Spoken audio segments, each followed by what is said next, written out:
All right, welcome to another episode of Vikings Vintage. This is the end of the year show. Uh, Figured tonight would be the perfect night since the last show of the year to do ode to those who we have lost since Mr. Bud Grant passed away this year. Um, we do this is a Vikings history show, but we do have some info um, about a particular coaching. Uh, So Tony has some breaking news. Yogi told him to wait for our show, which is what we're doing, and we will get right to it in just 1 second. Skol Vikings, let's win this game. Skol Vikings, honor your name. Go get that first down, then get a touchdown. Rock 'em, sock 'em, fight, fight, fight, fight. Go Vikings, run out the score. You'll hear us yell for more. V-I-K-I-N-G-S. Skol Vikings, let's roll.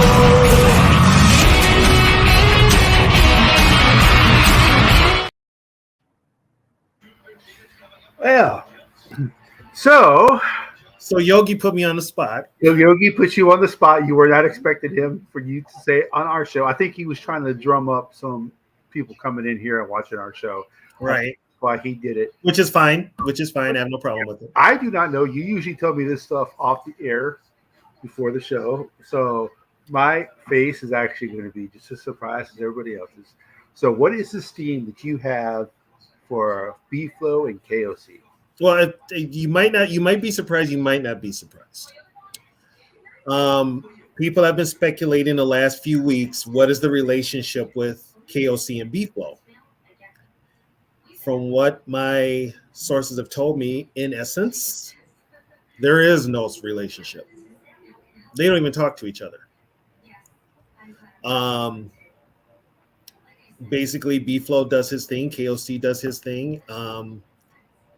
The problem is in the locker room because there's quite a few players that are starting to listen to B-Flow. They're hearing him talk, and they're leaning towards him as a better coach, not only defense but offense also. And there are those that are loyal to KOC. That's what the Vikings don't want out there, but that's what's going on. So here is the big thing, though. B-Flow is going to get interviews for a head coaching job at the end of the year.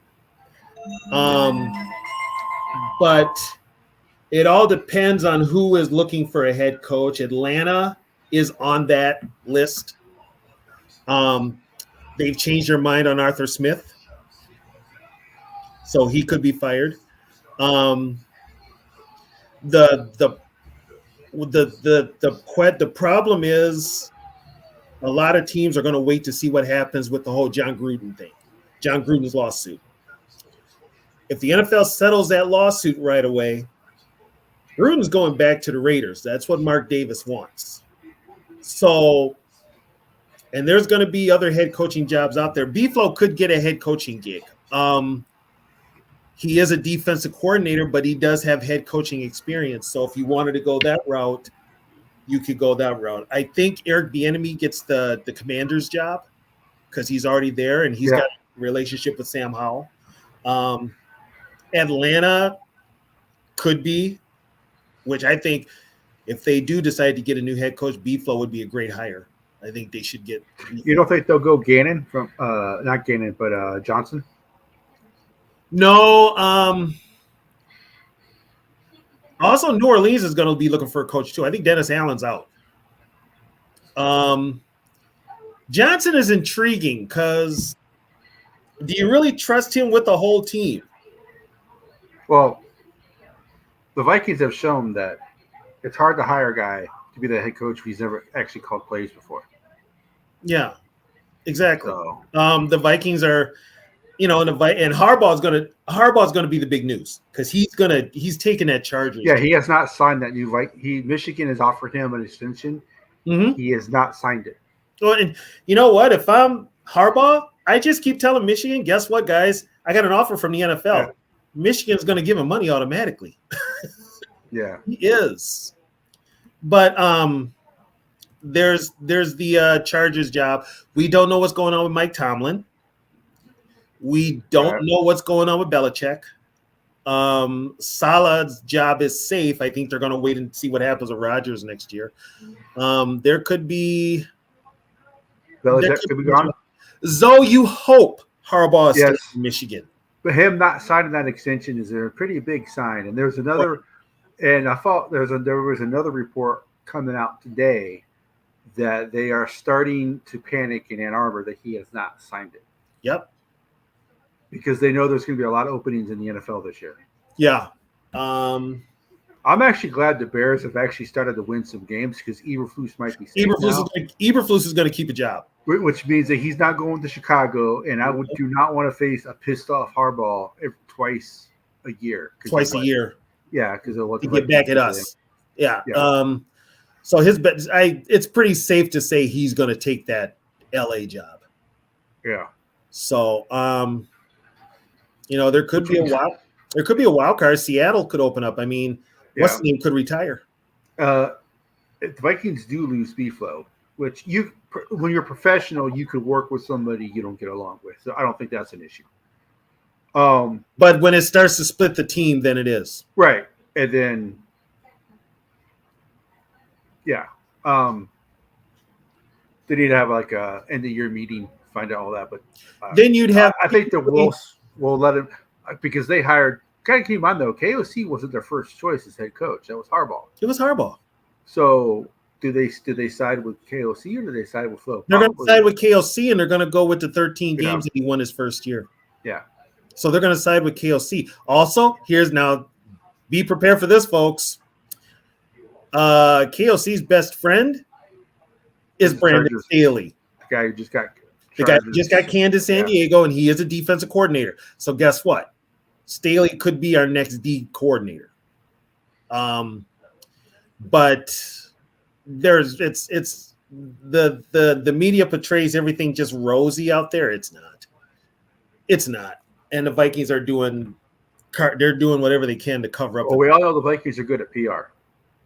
Oh, they're the best. Them and the Gophers. Them and the Minnesota Gophers. Yeah. Yeah, you're right, Zoe. It is. I hate to admit it, but it is. The team has no direction. Well, we'll find out. We'll find out when they name the starter where this team is at. Because KOC has a tendency to stick with players too long. He stuck with Madison way too long. Guys who don't deserve to be playing. So I have a feeling it's when it should be Hall. Now, here's my question about that. Is that KOC or is that the front office? Because they paid Madison all that money. There's too many people calling the shots here with this team. There's no one person who's a definitive leader. Nobody. Which is the problem because guess what? B-Flow is in that locker room and he's playing the leader role. And the defense has rallied around him. Yeah, they've had their moments where they've lapsed, but they've rallied around him. And a lot of those players have rallied around him. KOC is a very soft person. He wants to be everybody's friend. Yeah. I think you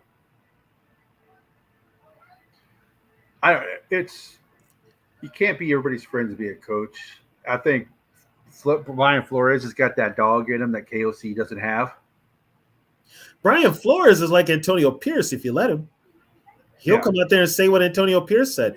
I want to see Antonio Pierce get a job in the NFL, which if he doesn't get the Raiders job, he will get hired. Somebody will hire him.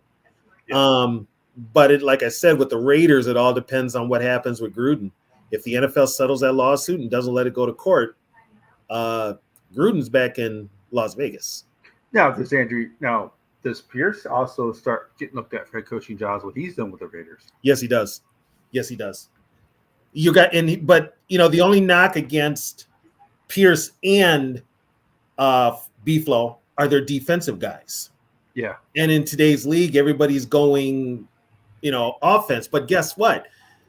A lot of your offensive coaches don't have that getting a player's ass attitude if they screw up, getting a team's ass. They're laid back. But sometimes you need teams to get that old school kick a player in the ass and make them do their job. Stop coddling them. Stop. And The Vikings are doing that with JJ because basically JJ is going to pick the next Vikings QB.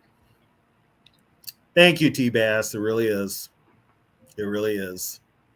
Well, what is, since you're connected, is what JJ is saying about Cousins, is that how he really feels, or is he saying that to be a good teammate? He knows he'll get his yards with Cousins.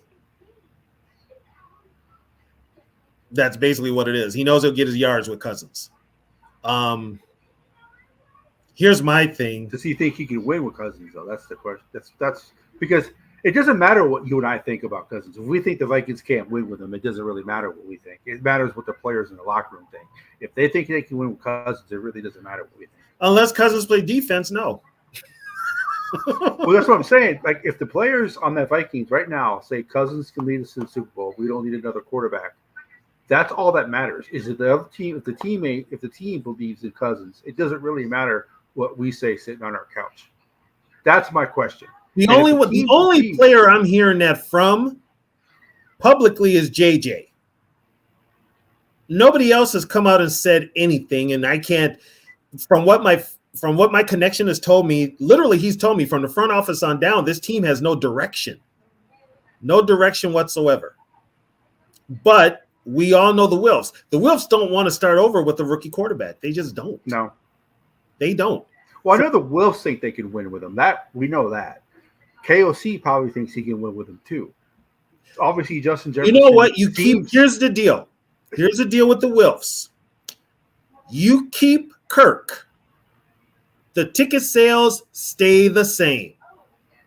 You move on from Kirk, those ticket sales might plummet, and you also might have more out-of-town fans than Viking fans if you've got a rookie quarterback. That's what the Wilfs are scared of. They've ever since Christian Ponder, they've been scared. I think the best scenario, because we all, even if we say Vikings get rid of Cousins, they're not going to, especially after the injury. It would be have Cousins be the quarterback for the next 2 years, and then draft a guy and have him sit. That's the best that we can hope for. Well, yeah, and see now, the rumor I'm hearing is the Vikings want to sign Kirk. If they sign him before the free agency starts or whatever. Yeah, if they sign him before March, that $28.3 million dead cap space goes away. Yeah, that's why they want to sign him. That's the biggest reason they want to sign him. But here's the deal. Are you going to turn around and give that money you're saving? Are you going to turn around and re-sign Hunter? Because if you let him walk, he's $20 million on the books. Davenport's already 13, I think. I think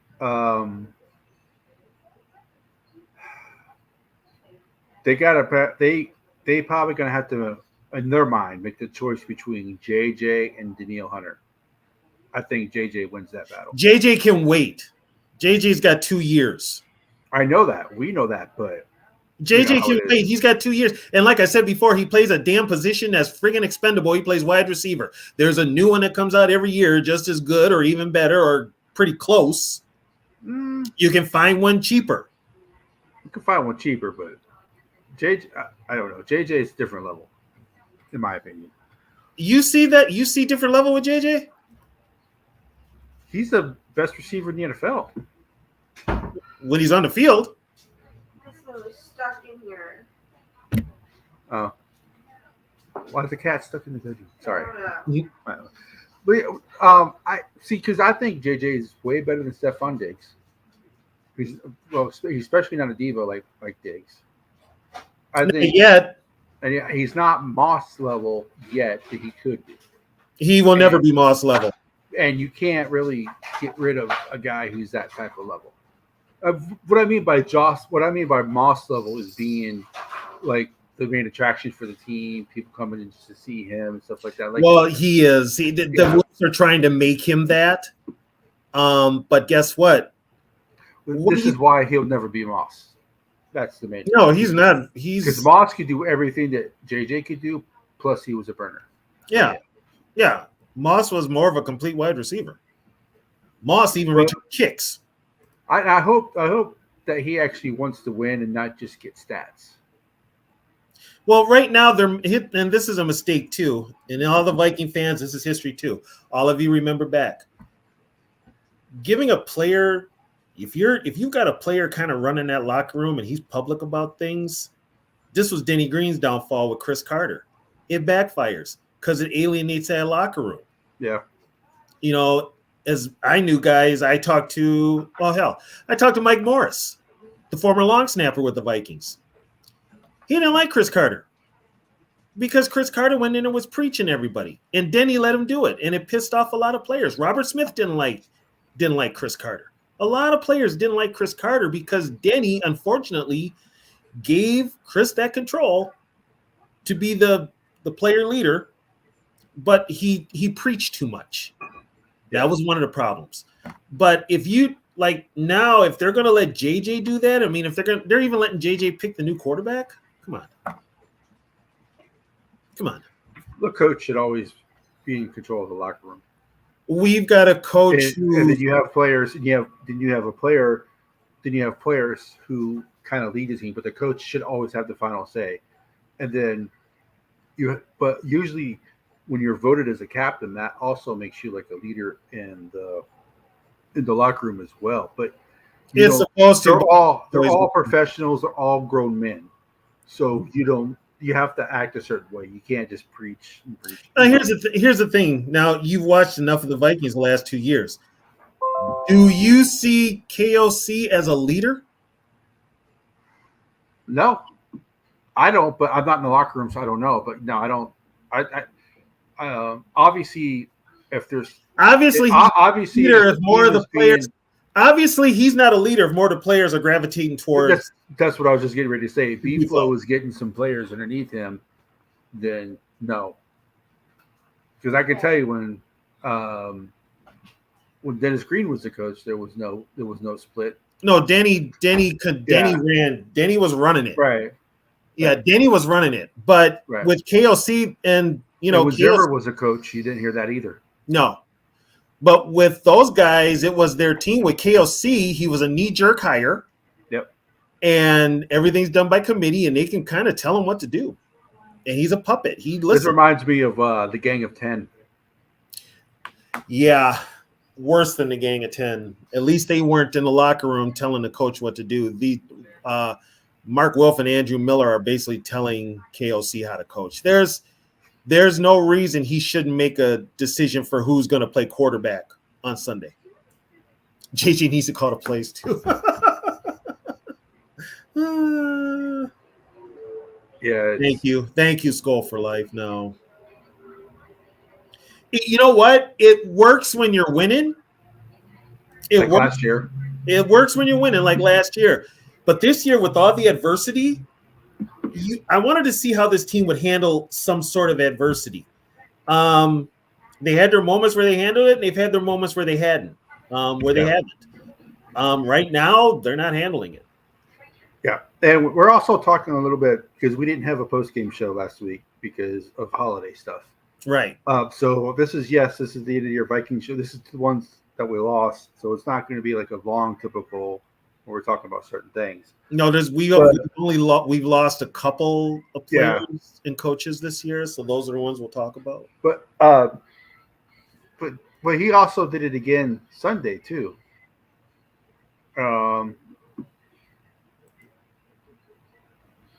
JJ, I think, is more known of a clutch catcher than Chris Carter. Right. He's proven it, but let me see. I don't know why they don't run the ball, to be honest with you. That is, and we were told they were going to run the ball this year. Because if they would have read the ball more, they would have beat Sunday. They would have beat the Lions. Yep. And that brings up my whole next thing. The little bit of the Vikings wanting the Lions to win. You guys lost that Sunday when.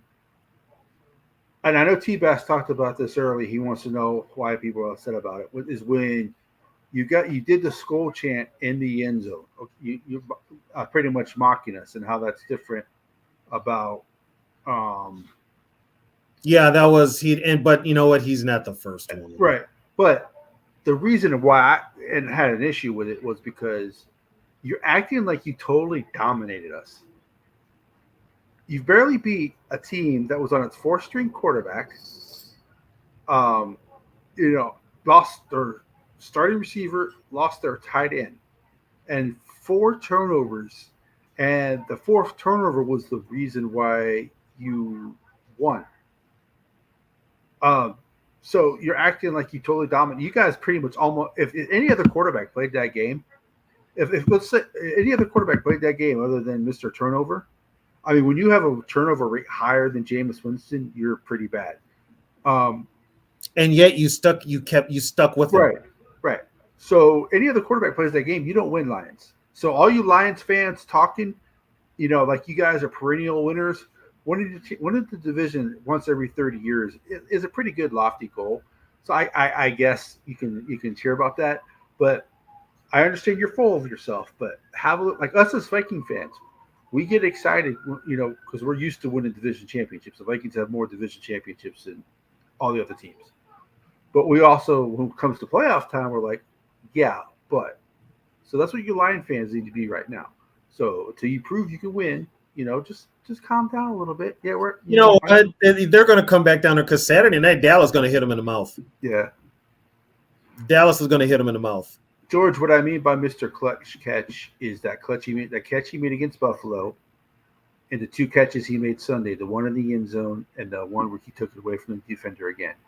People are going to look at that more as clutch catches than what Carter did because it's recency bias and of the internet. There was no internet when Carter played.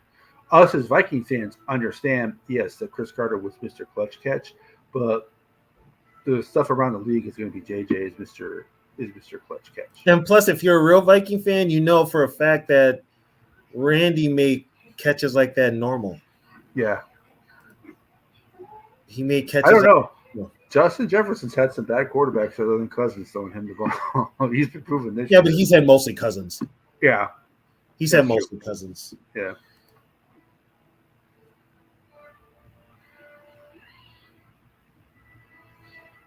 I mean, you know what, T-Bass, you're right. Yeah, Here's the problem with the NFL. They focused on the entertainment part. They don't even consider it a sport. They consider it entertainment. So they got these friggin' players doing dances and conga lines and every other damn thing as a celebration. It looks ridiculous. It looks really ridiculous. You got a player. You got a defensive back, intercepts the ball. Will not return the ball maybe 5 yards. He'll slide down. But guess what he'll do? He will hop right back up to his feet, sprint to whatever end zone to do a dance. How pathetic is that? Yeah. How pathetic is that? And I remember what the NFL used to be called when Paul Tagliabue ran the league. It was called No Fun League. Yeah, because it was a business and it was not entertainment. It was. If you want entertainment, watch a movie. Yeah. If you want entertainment, go listen to a band. Yeah, T-Bass. The reason why I had an issue with it was because of the way the game went. Now, if they beat us 42-10. Celebrate all you want to do. Here's the thing. You kicked their ass. They did not beat the Vikings. Outplayed the Lions for that whole game. The only reason the Lions won was because of the 4 turnovers. Here's the thing with the Lions. Okay, yeah, you won a division. Be classy about it. Yeah, act like you've done it before. I know you, but act like they haven't. It's only the 4th time since the Vikings have been a team that they've won a division. Act like a professional. You're professional football players. Act like it. If you want to sing and dance, take your asses to Hollywood and New York and go to freaking goddamn Carnegie Hall. If you're going to play football. And with the NFL, I got a problem with that too, because now the NFL is making so much money outside of just advertising. You've got gambling. They're in bed with Rock Nation, which is Jay-Z. Yeah. And he crooked as hell. Yeah. There's too much. You've got too many people who are the only thing they know about the game is how to make money. They've never played it. They've never coached it, nothing like that. They barely watch it. Yeah. The only thing they really care about, the only reason they'll watch football is for fantasy football. Yeah, some people care about their fantasy team more than their real team. They care more about their fantasy team than their real team. You've got owners that think the same way too. I'm just putting it out there. You've got NFL owners that think the same way. And I understand where you're coming from, T-Bass, but the days of Barry Sanders scoring a touchdown and giving the ball to the refs umpire is over. Actually, Barry kept Emmitt Smith kept all his touchdown balls. Yeah, he kept all his. Right, but he didn't do any celebrations. Those No, days, he didn't do any celebrations. Those He days didn't like are it. over. No, Yeah. So it's like I think Bud Grant said it. Act like you've been there before. Consider it another day at the office. yeah. No, I understand. I mean, what I was talking about was the why JJ would be considered Mr. Clutch for the Vikings is because of the timing. It's 2023. There's social media. There's highlights every 10 seconds. That's what I'm talking about. We all Vikings fans know that Moss and Carter. Here's another thing too. I mean, Moss came in when they had lightened the pass coverage rules, so it kind of favored. They were kind of working their way towards the offense. Just think if you had Rice, Moss, even the older guys, Swan, Stallworth, Bilignikov, even Rashad and White, if they played in this era of football, Stanley Morgan, Willie Gault, if they played in this era of football, even the quarterbacks, do you know how ridiculous the numbers would be?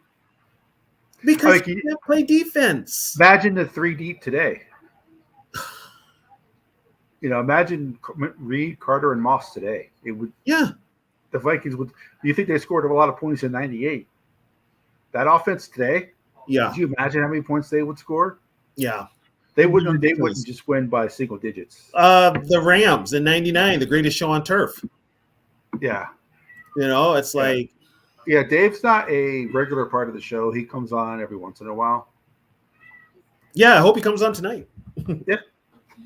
But yeah, I mean, you have to look at the era, you have to look at the rules, you have to look at how the NFL has made it so lopsided to offense till now, and next year they're going to eliminate the kickoff. I'm pretty sure of it. And they're calling roughing the passer. I'll tell you what, that was the weakest roughing the passer. Oh God, it was. They called on Patrick Jones that I have seen in my life. Yes. That was the weakest roughing the passer. And then they called another weak one in the Dallas game. And I'm like, because I was at my brother-in-law and here being here in Dallas, they're Cowboy fans. I go, he's like, he usually says nothing about the refs. He's like, I cannot believe they called that. I told him, I said, you know what? They called a weaker one than that in the Lions Minnesota game. Yeah, they did. Yeah, but where are you supposed to hit a quarterback now? Well, where are you supposed to, like, I saw a lot of Viking fans, they were all pissed off. They're like, well, that was a dirty hit on Hawkinson. No, hey, George, we didn't take it as disrespect. Dave is an awesome dude. Yeah, Dave is an awesome guy. He's not on tonight. Yeah, he lets us know when he wants to come on, and then we let him on. No, Dave is. Here's the thing. It's like the NFL's made it to the point now where next year the hip tackle's gone. So what are these defensive guys supposed to do?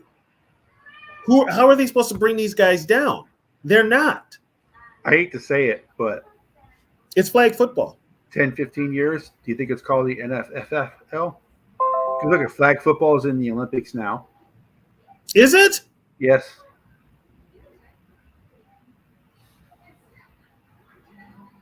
Oh my God. Yeah. They've ruined the game that I grew up loving, the game that I love playing and coaching. They've ruined it. I mean, for the sake of Dick Butkus could not play today. Dick Butkus, Carl Eller, Deacon Jones, Joe Green, Alan Peach, Joey Browner, Keith Moore, Chris Dolman, John Randall. Kevin Williams. Put it this way, Pat Williams. With all the talking that John Randall did on the line, he would have been flagged for unsportsmanlike conduct. Yeah. You can't even say anything anymore. I appreciate that, George. Thank you, George. It's just it's becoming a joke of a league. Yeah. Yeah, you're kind of right about that, T-Bass. We've seen that.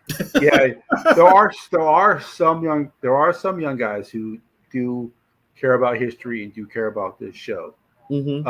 I've noticed that Zoe has been showing up more lately, but we're not talking history right now. We're just we're talking regular. Kind of stuff. doing a recap wrapped Yeah. into a year-end thing. Yeah. with who we lost this year. We lost a couple of prominent guys. Yeah. So and some guys that we lost a couple years ago that should be talked about that really people don't talk about as well. Yeah, it is easy to go across the middle now. You don't have to worry about it. T-Bass, guess what? Back in the day, it usually was you had a wide receiver that did the middle routes, and you usually had a wide receiver that stuck towards the sideline. Case in point, Sammy White took the middle of the field, Ahmad Rashad had the sideline. Yep. Now, because you would get laid out. Now, receivers can just waltz across the middle and know they're not going to get hit, and if they do even touch, they're going to get flagged. Which happened to JJ in the game. Right. And pick plays are legal now. You can do pick plays. Yeah. So all that was illegal. That's now legal. And that tush push, years ago, that was called helping the runner. Yep. Because the Notre Dame Southern California game, it was a controversy because that's what they did, and it was illegal, but they still allowed it. Yep. So that's how much it's changed. But they've decided. I asked a friend of mine, when did they make it legal again? And he's like, they made it illegal again about 2-3 years ago. Yeah. And that was always called helping the runner. Well, technically, the pick is illegal, but they don't call it. They'll never call it because guess what?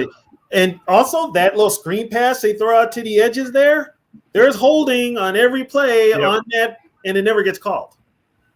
Never gets called. They're out of the box. They're nowhere near the box. That should be called for holding, and it never is because it is a big play that gets the crowd revved up, and it basically, you know what it does? It inflates passing and receiving numbers. Yeah. This comment right here, George, is the reason why we do this show, because being a Vikings fan is hard, and even being a Vikings fan since the early 2000s is hard. But when you've been through what T-Bass, what I've been through, what Tony's been through, what you've been through, what the old guys have been through, to be a true Viking, you have to understand the pain of the history, which is why we talk about one before we die, is because we've seen all the pain. They've only been through maybe 2-3, maybe 2 championship games at the most, So, but yeah, they have to know their history because which is sad because that actually comes from the ownership. I don't think the owners care too much about history. The Wilfs really don't. You can tell by guess what? You could tell by their whole thing for Bud Grant. Bud passed away this year. The best you did was put a patch on the jersey and a patch on the sweaters. You didn't put a patch all year? And why is there no statue? But they got that ugly ass thing in front of the stadium. That's the design of the Gallahorn. Yeah, you can ditch that son of a bitch. At least the Twins understand history more. Bud has a statue in Winnipeg, dude. But yeah, he's got a statue in Winnipeg.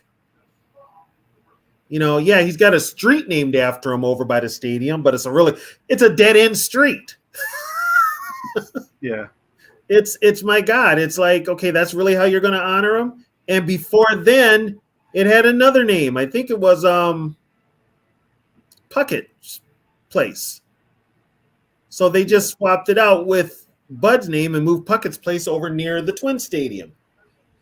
All right, this cover here, Ronnie a lot.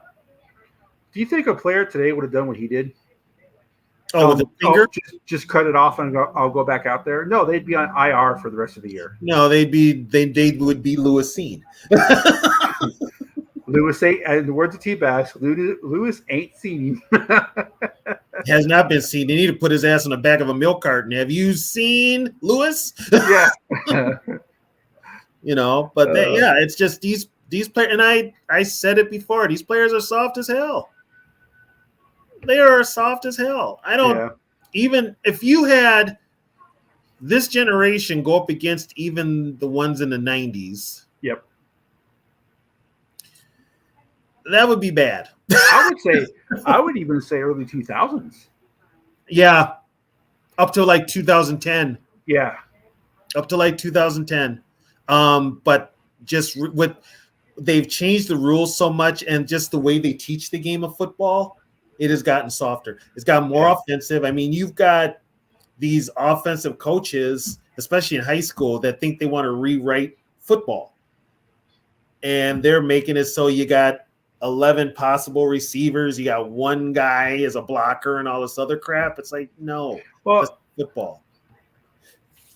And and everyone talks about, it is going more towards college and stuff like that. But the reason why you can't run the same high school offense you can't run the same offense in high school in college that you ran in high school, and you can't, for the most part, run the same offense in college that you run in the pros, is because all three levels, the hash marks are at 3 different spots in all 3 levels. Yeah. So look how wide the hash marks are on a college field. Look how narrow they are on an NFL field. You know high school's in between those. Right. So so you can't really run the same offense in all 3 because of the hash marks. I'm going to answer Dan Hanneman's comment. Dan, Fran and Roger would have a field day in today's league just because they were mobile.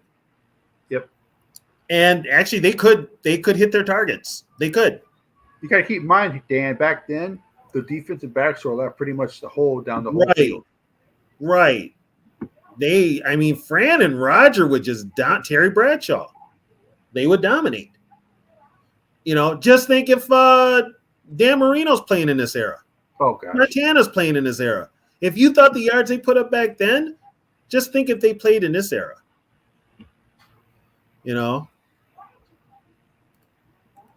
Yeah, we passed on both Jordan Davis and Hamilton.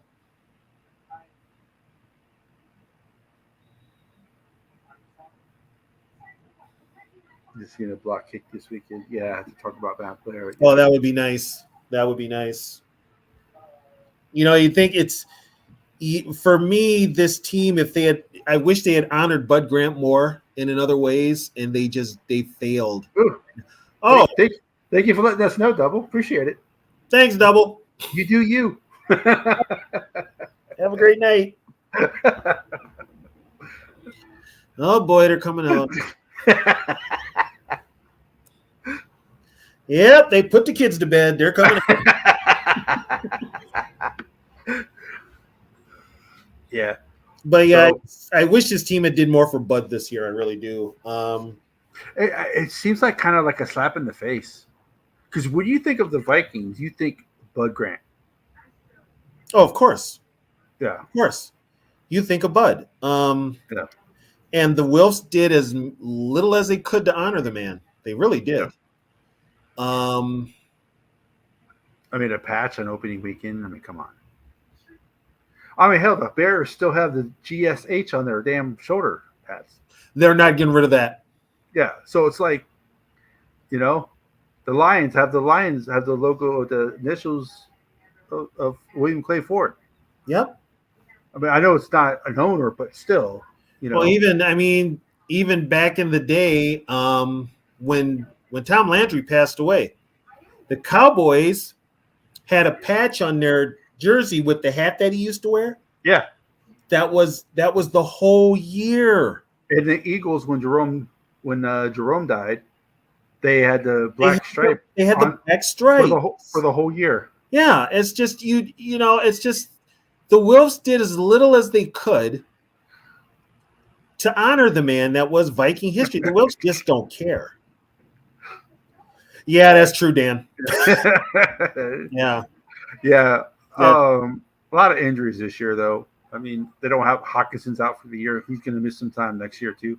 Would you consider that a dirty hit? No. Because a lot of people are saying it was a dirty hit. Catch. It's called football. Oh, I'm not saying it was, but people are saying it's a dirty hit. Okay, those that say it was a dirty hit never played football. They're soft as hell. That's the way you hit somebody. If you got the chance, you hit him like that. Because he's not like he's going to be able to arm tackle him because Hawkinson's way bigger than he is. And here's another thing, too. The NFL's made it so you can't tackle anybody. Yeah. So it's not – it's just – it's it's like you're taking away whatever advantage the defense has you're taking it away. You're getting rid of the kickoff. These teams are just going to start at the 25-yard line with the ball. That's not even football. You know what that is? That's like ColecoVision football. They still have kickoffs in high school. Yeah, they got it in college too. Yeah. I don't think Ziggy is the owner, but he's not the one running the team. Mark is the one running the team. Mark is running the team, but there were words. Okay, let me put this out there. It's been said on a couple of shows, but I've heard it too. Before Bud died, he didn't have very good things to say about where the direction of the team was going. He didn't like it, put it that way. Yeah. Only one returns. God. That was a scary thing about Bud. He used to go hunting with his players. And I'm like, well, I hope they played okay the weekend before. Yeah. All right. Yeah, I mean, it's I think with this current administration, they've just lost touch of history. Yeah, they've got the museum. Yeah, they've got all that, but they don't really have a grasp of it. And I think their history's not accurate either. Yeah. It's not accurate. There you go, Woods. There's your invite. Now, when we get into talking about Bud Grant passing and players passing, if you guys have memories if you met them and you have memories that you guys want to share, we'll bring you on for a couple minutes to talk about those memories as well, if you guys want to join.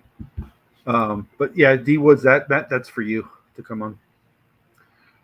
Yeah, so this is one of those years to where the injuries have killed this team, and how good would this team if Cousins never got hurt, even though we have our issues with team, But with here's the Cousins. deal. Think about injuries. this. But injuries happen. And you Think have to about deal this, with it. Catch. Yeah. You know injuries happen in this sport. Yeah. What did your front office do just in case you get those injuries? Nothing. So whose fault is that? That's the front office fault. I mean, people are still saying Mullins. You know what? Catch, don't make me defend KOC. I already made you defend Cousins. But people are still saying Mullins is a top backup quarterback. I think that ship has sailed. On what, Stratomatic? No. There's people like just watching like NFL shows and stuff like that. People are saying, okay, you know what? Those people that are talking, once again, never played the game, never coached, don't really know football. They're in entertainment. And somebody's in their ear telling them what to do on that piece of paper and what to say. Yeah. You know damn well, just with the naked eye, he doesn't belong in the NFL, CFL, arena, sandlot, any other kind of football. He's not in the good. USFL. Huh? You can play in the USFL. Not even the USFL. I'm not talking about the old one. I'm talking about the new one. Oh, yeah. He could play in this garbage league. Not the old one, no. Yeah, he could play in that garbage league. But, I mean, he's just – and here's another problem with the Viking front office, too. Now, KOC has yet to say who's going to play quarterback on Sunday night. Yeah. When you do that, that usually means you're leaning towards the guy who didn't start the week before. Right. Bud used to do that all the damn time. Bud used to, I remember this when Tarkinen got hurt. Bud wouldn't announce his starting quarterback till the night before the game. That's how we found out who was starting. Usually it was Bob Lee, but I mean, you just, when you say you've got both teams working with the first string, that tells you right there you have nobody. Yeah. Yeah. I mean, people are saying that at the end of the game last week that the QB competition is going to be between all three, between Dobbs and Hall and Mullins. Well, I'm not blaming. Like I said, Dobbs do hospital balls, but it's not 1,000% his fault that he played that poorly. It's just A lot of it is the play head caller. coach who's never Yeah. called plays before, who really doesn't know how to put together a game plan. Yeah, You've got to, I mean, the guy got mad when Dobbs scored on that scramble. He Yeah. got you 6 points and you're mad at him because he didn't stay in the pocket. That says more about you. So my question is, if Hall does start, does KOC still call the plays, or is he going to let the offensive coordinator actually call the plays? Because that's what happened in the preseason. No, this is KOC's. He's not giving up play calls of Phillips. Are you nuts? This is his. He's going to do it. Yeah, it's kind of true, Dan. If you have 3 QBs, you have none. But yeah, it's KOC's ego, and remember, it's never his fault. Yeah. He says it, but it's never his fault. So, You know? Hey, Cat. do you have a good Christmas, T-Bass? Yeah, I just stuck around here. Girlfriend went over to her daughter. So, yeah, kind of a weird holiday for me this year with them. Yeah. Uh, We went and saw a movie on Christmas, my wife and I. We saw Godzilla -1. It was awesome. But Catch, I just want to. I wasn't really giving you a hard time or arguing with you about the skull chat, but to me, it doesn't even matter anymore. I mean, like last year, I remember there was a play Vikings I think scored on defense, and the team all went to the end zone and pretended like to take a picture. I'm like, Yeah. there you go, guys, a picture of one of the worst freaking defenses in the league. Be proud of that. I mean, so 30 years ago, I would be real excited about that, saying, you know what, the Vikings play them in 2 weeks.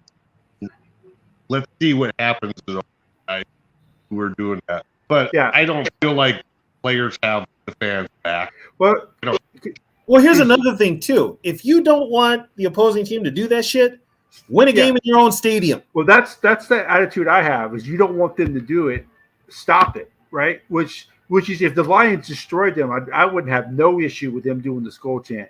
My issue is your asses pretty much blew the game, but because we have an inefficient dumbass quarterback is the reason why you guys didn't win. Even dumber offensive coordinator. Any quarterback who is halfway decent beats your all's ass. So stop acting like and they're even talking about like they dominated us. No, the Vikings actually dominated you. They just had a bad quarterback. You know who didn't have a tackle or a pressure on? Didn't hear his name at all Sunday? Hutchinson. Hutchinson. Yeah, Hutchinson, our backup tackle. The Lions have a bad pass rush. That's why they're not going to do anything. Yeah, Dallas was on Sunday. Well, Hunter was going against one of the best tackles in the league, but Jones, he showed out.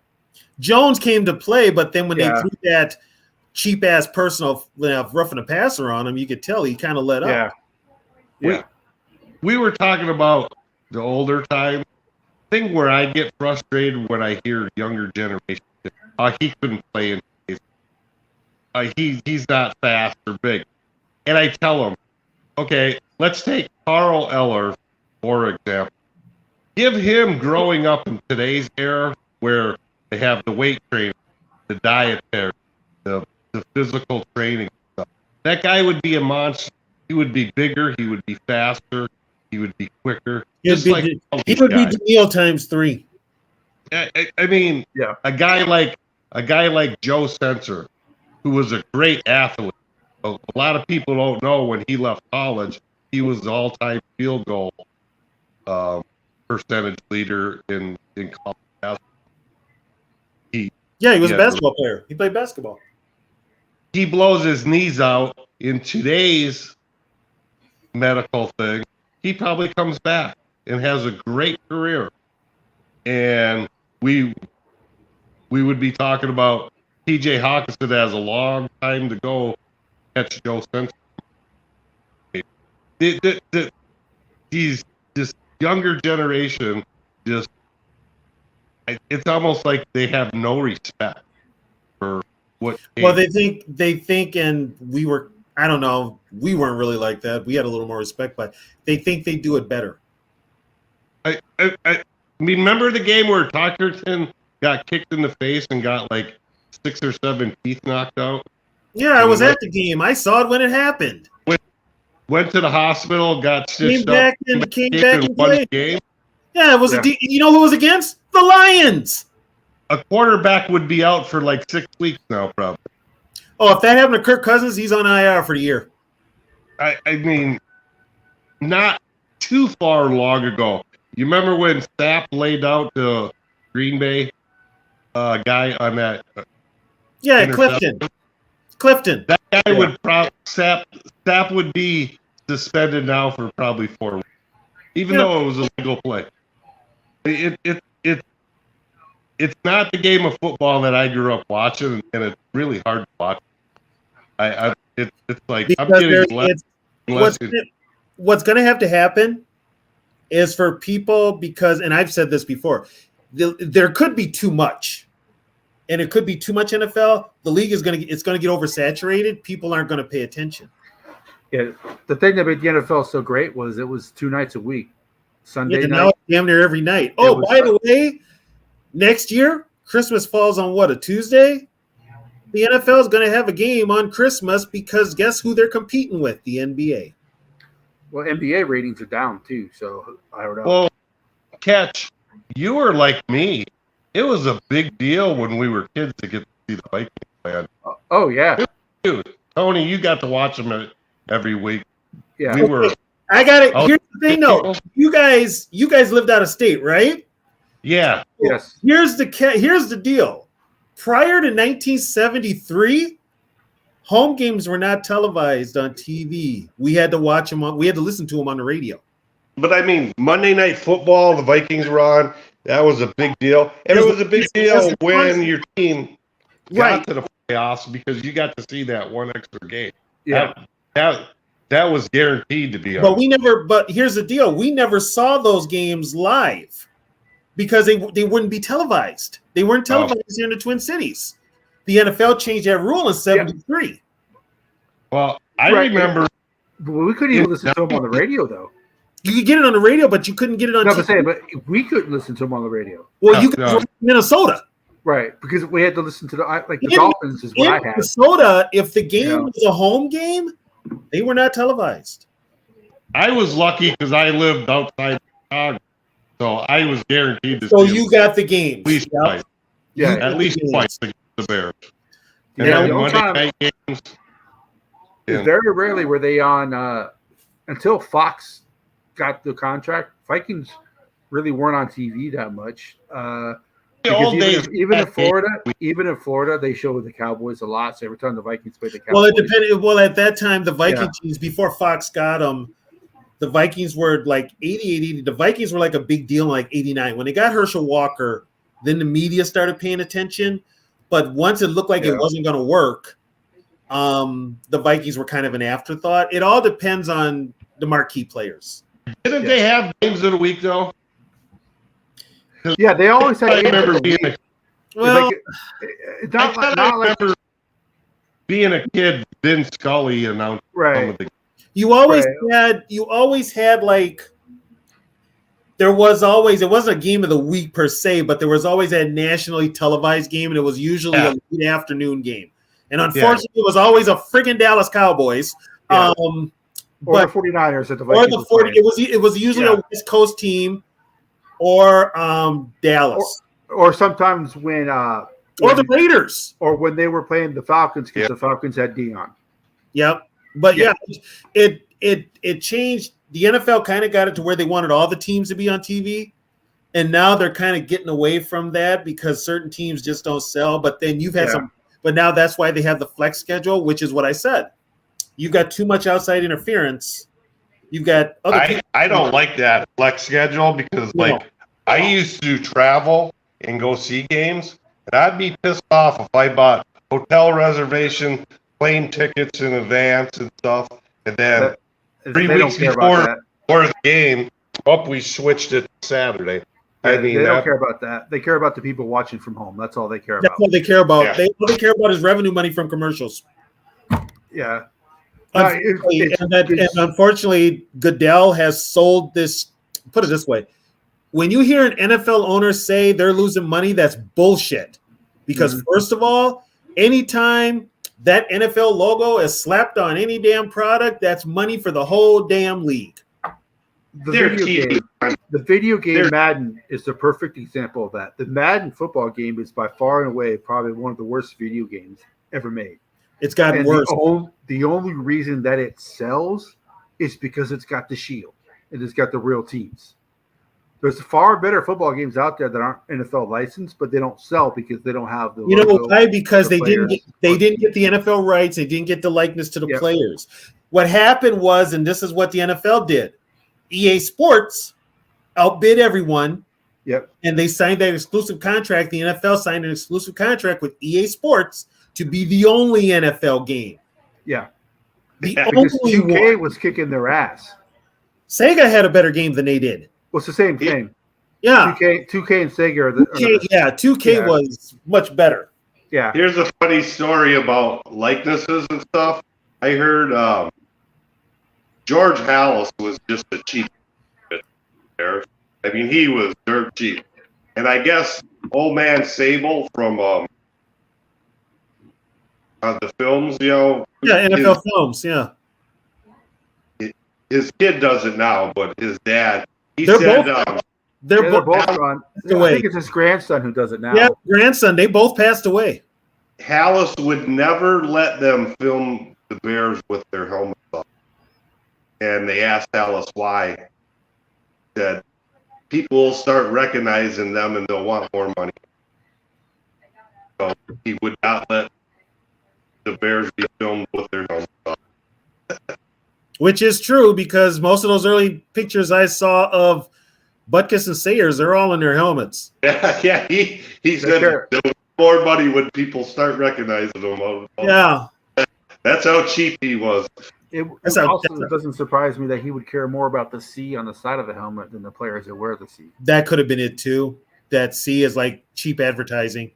Well, the only reason the Bears are blue and orange is because Halas got hand-me-downs from the University of the Illini when they first started. That's why they're that color, because he got free hand-me-downs. And their logo is from the University of Chicago too. And plus, they had Red Grange. Yeah. Yeah. Plus, they had Red Grange. So yeah, I guess he was the first superstar of the league. That was 20s. Yeah, he was the first superstar.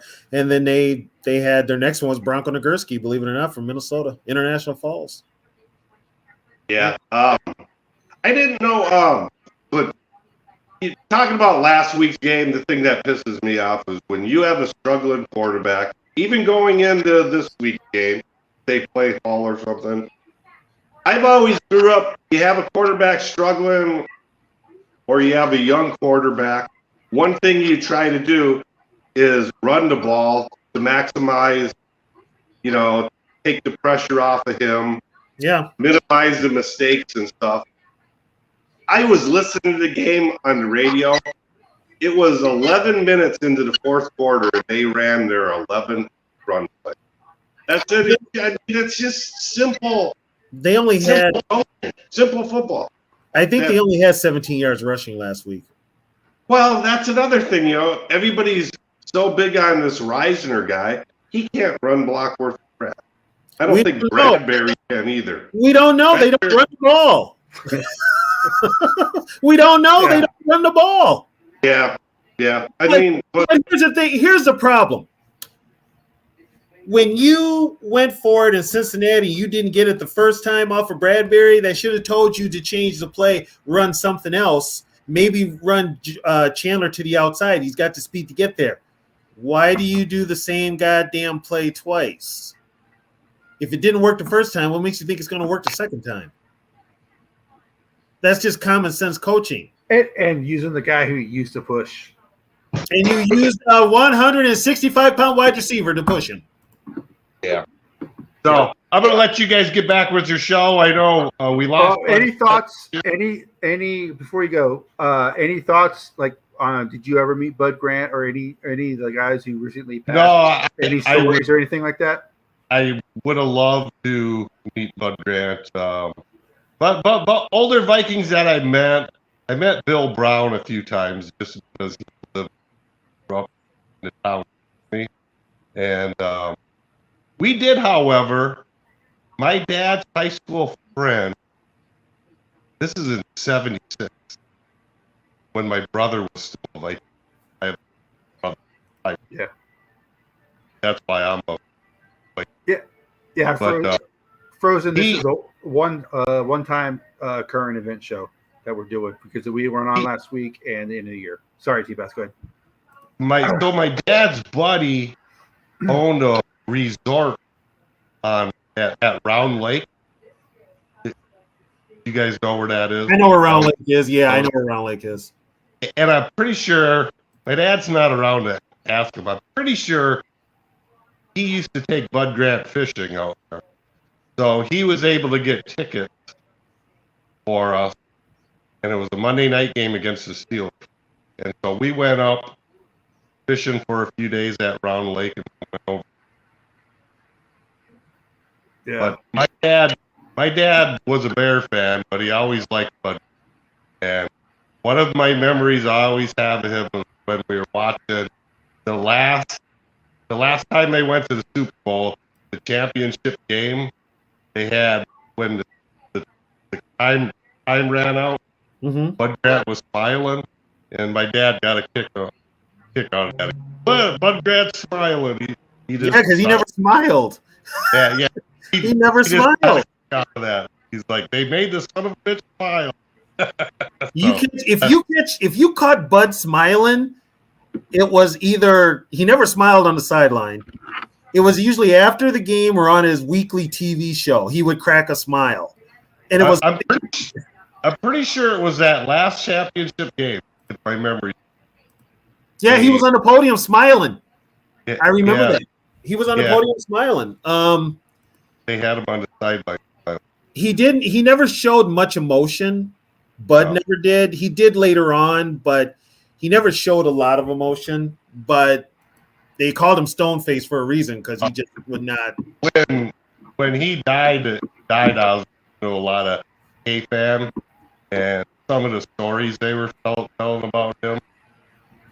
It was hilarious that he would put one of the coaches in charge of bargains. Yeah. All right, we need a new refrigerator.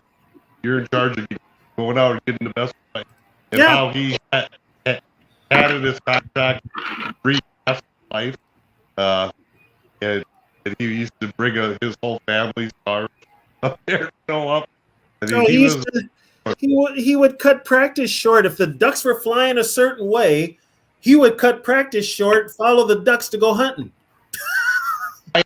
I personally would have loved to gone to one of his yards. Them looked like Ryan.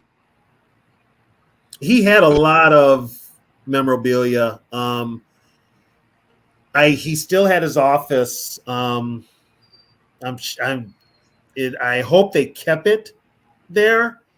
I think it's still there. I think they put it's like a memorial. I think they still have it there. If they got rid of that, I'm shocked that Wilf did that. I'm shocked they did it too. I am shocked they did it too. You hope that, like I said this year, this team did very little to remember Bud during the season. Very little. All right, I'll get you out of there. That's the only guy I've ever met the old Viking. Bill Brown.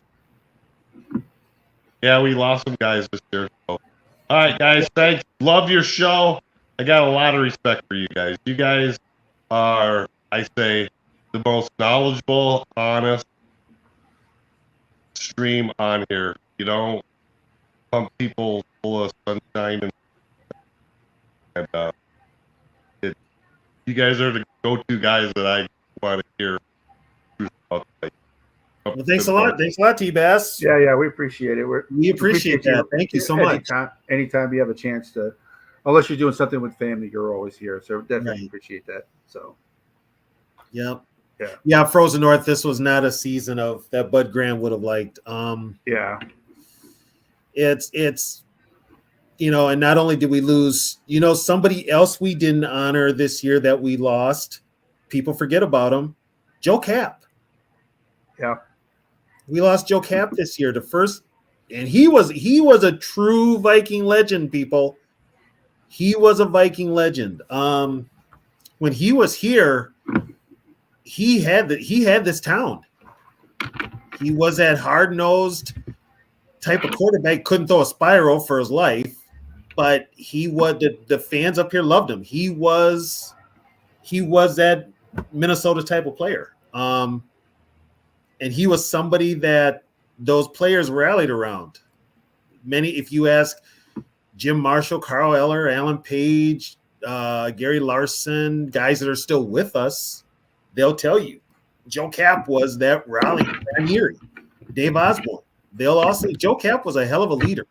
Couldn't throw, but he was a hell of a leader. And, we lost him this year.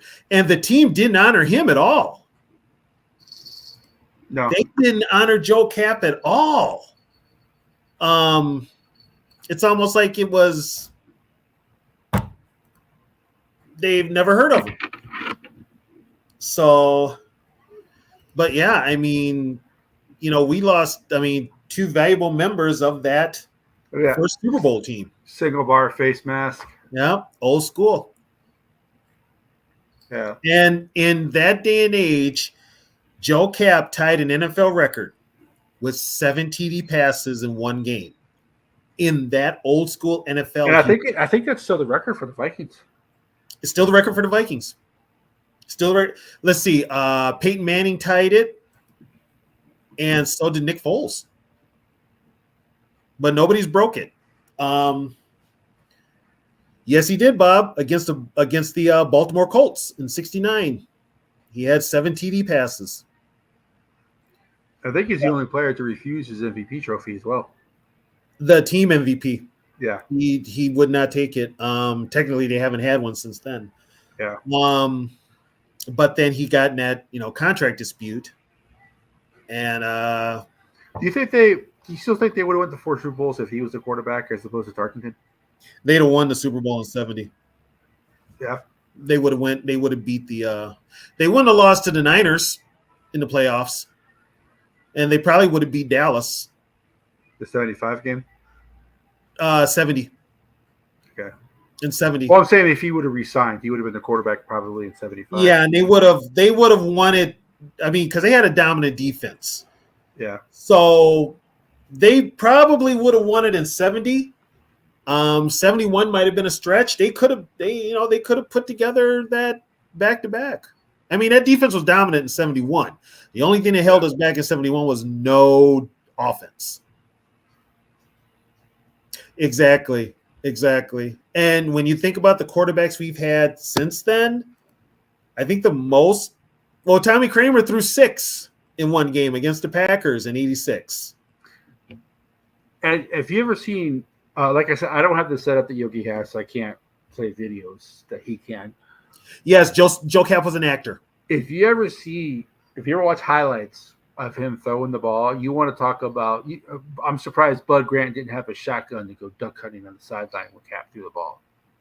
Yeah, he threw some ducks. Yeah, if he threw a spiral, it was a good day. Yeah. But Joe did say why he never threw spirals that much. Joe said when he would get to snap from center, he wouldn't turn the ball so his hands were on the laces. He would just throw the ball as is. Yeah. So 9 times out of 10, when he's throwing the ball, he's not even on the laces, and he would do that. Somehow they found their mark, but back in the '60s, and he was pretty much what Justin Fields is now. He can't throw. Justin Fields can't throw either, but at least his throws look pretty. Joe Cap's throw didn't look pretty, but Joe Cap today would be probably in it. You know who he was as well. Also, Bob. Yeah. Who he was with better accuracy? Tim Tebow. Yeah. That's who he was. Better accuracy and he got the job done. And Tim Tebow would be a quarterback today, at least a backup.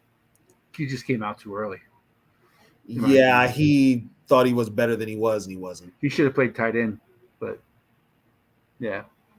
But his ego was not going to let him. Yeah. His ego was not going to let him. That's change one thing. Cap didn't really have an ego, I don't think. Not like Tarkenton. Cap or anything was like that. players loved him. Yeah. Bud Grant loved him. He was a competitor. He was going to play hurt. You would have to drag him off the field if he was hurt.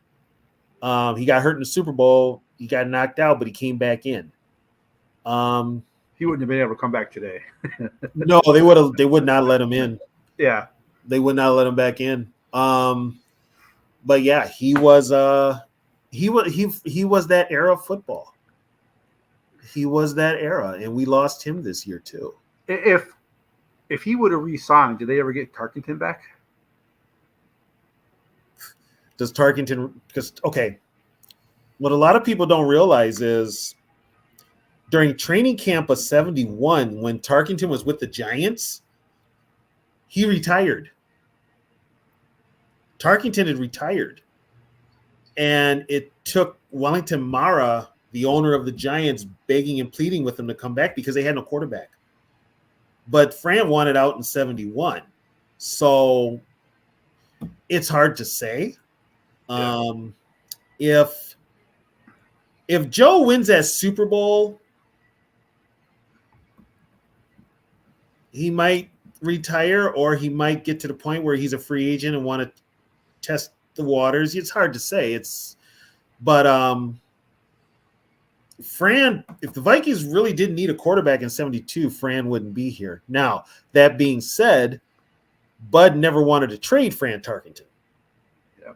He wanted to keep Fran Tarkenton, but Fran had it in his mind that he was going to go to New York. It had already been said he was going to go play for the Giants, and he was going to take eyes off of Namath and turn the Giants into a winner. That's how arrogant he was. Didn't happen. And before you knew it, by 1971, he wanted out of New York. And the Vikings needed a quarterback, so they went and got him. I don't think football was the top priority for Tarkenton. I think it helped him. And I'll tell you what, Fran marched to his own drummer. His teammates will even tell you that. I mean, he had guys that didn't get along with him. Like I said before, Ron Yeary lambasted him after playing career. He didn't get along with Alan Page for the most part, but they were teammates. But Ron Yeary still protected him, even though he didn't like him. Yeah, he did his job. He was professional. Yeah. And Yeary was still all pro.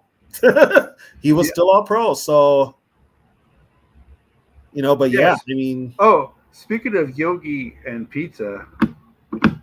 Yeah, I ain't got my pizza. That's right. I never got my pizza. That's what I'm here. The kids. Oh my, T-Bass. Bring up what T-Bass said here. Okay, T-Bass. Joe punched Angelo Mosca at a reunion. These guys were up there in age. Mosca's in a wheelchair and a cane. Angelo Mosca, even while he was playing, I think after he retired, was known as Angelo King Kong Mosca. He wrestled. He wrestled in the AWA and in WWF, and he was a pro wrestler. And Joe, this was before the dementia kicked in. I guess they played in a. They didn't like each other from when they played in the CFL. Yeah, they played in the Grey Cup, and Joe remembered Angelo kicking one of his teammates, and that's what set it off. And so he gave him a flower, and Mosca knocked it out of his hand, and Joe drilled him. Joe drilled him, but Joe said he remembered what he did to his teammate. It wasn't to Joe; it was his teammate.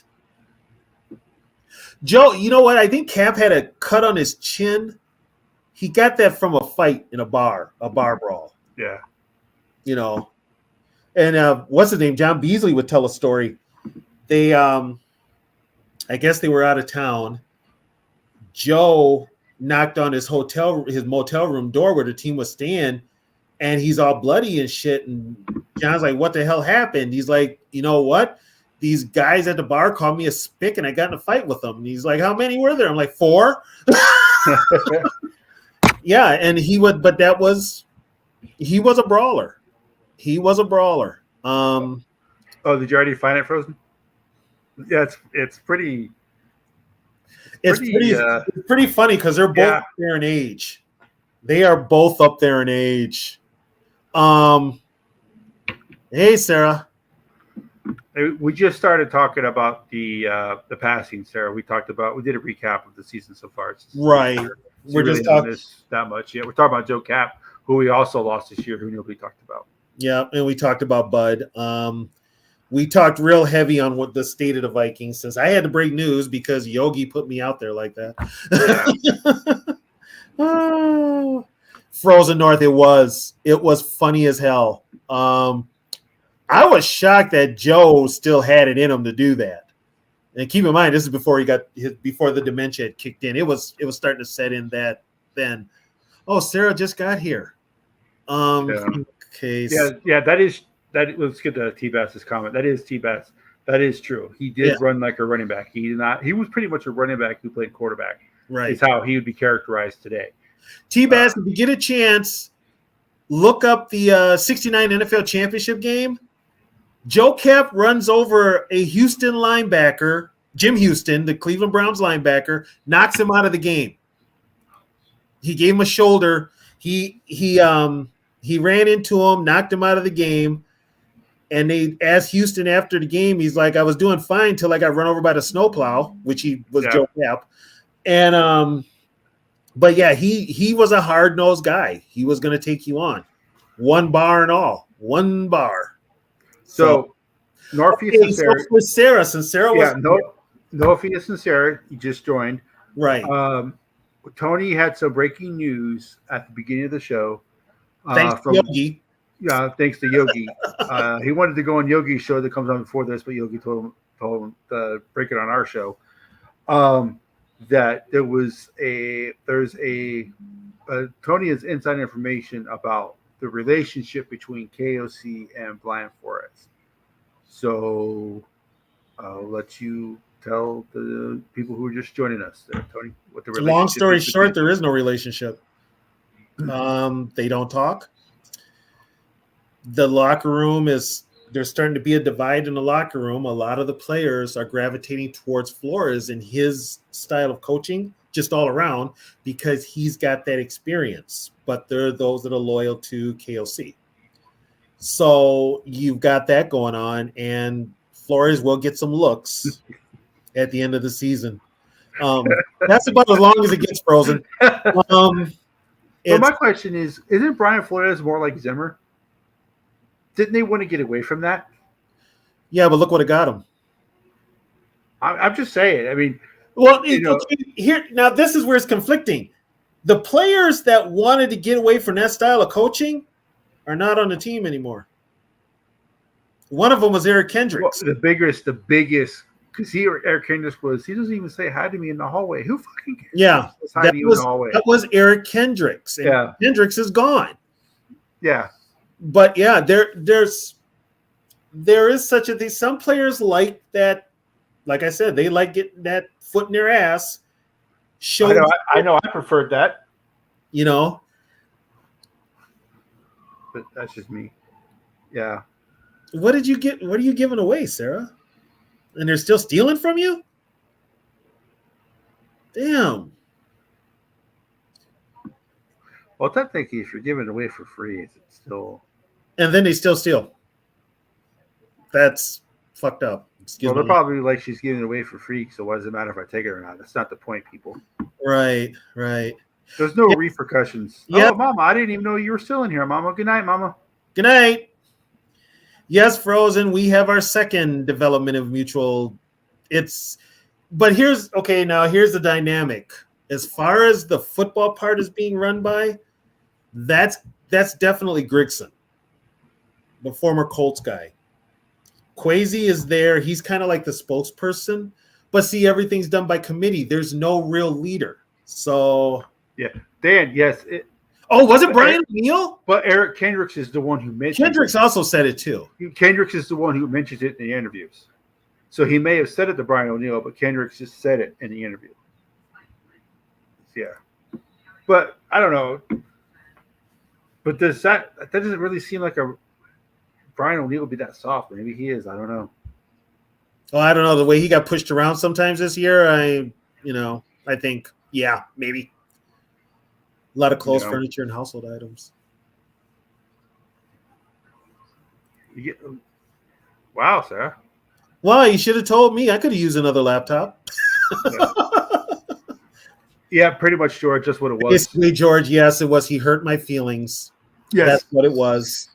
And feelings, don't let feelings get in the way of facts. Right. He wasn't a part of our donut club, and he hurt my feelings, and he didn't say hi to me in the morning. Soft ass motherfuckers. Yeah, and that's another thing is when they were talking about when T-Bass brought up that on the Yogi show talking about elite quarterbacks in the first round, he didn't include Luck because Luck was injury prone. Why was Luck injury prone? Because Grigson didn't draft any offensive linemen to protect his ass. What happened after Grigson left? The Colts got pretty much the best offensive line in the league. Well, it also helped that they got Jonathan Taylor. Yeah. Yeah. Oh, what is that? Running the football? Yeah. Running the football. What is that? What does that entail? How do you do that? Yes. How? Running the football. That is perfect, Northeast. That couldn't be better. Comment of the night. Better. Ding, ding, ding. Oh my God. That couldn't be better. Yeah. Wait a minute. Grigson was an O lineman? Yeah, he was when he played. He was an offensive lineman. Funny, so was Spielman.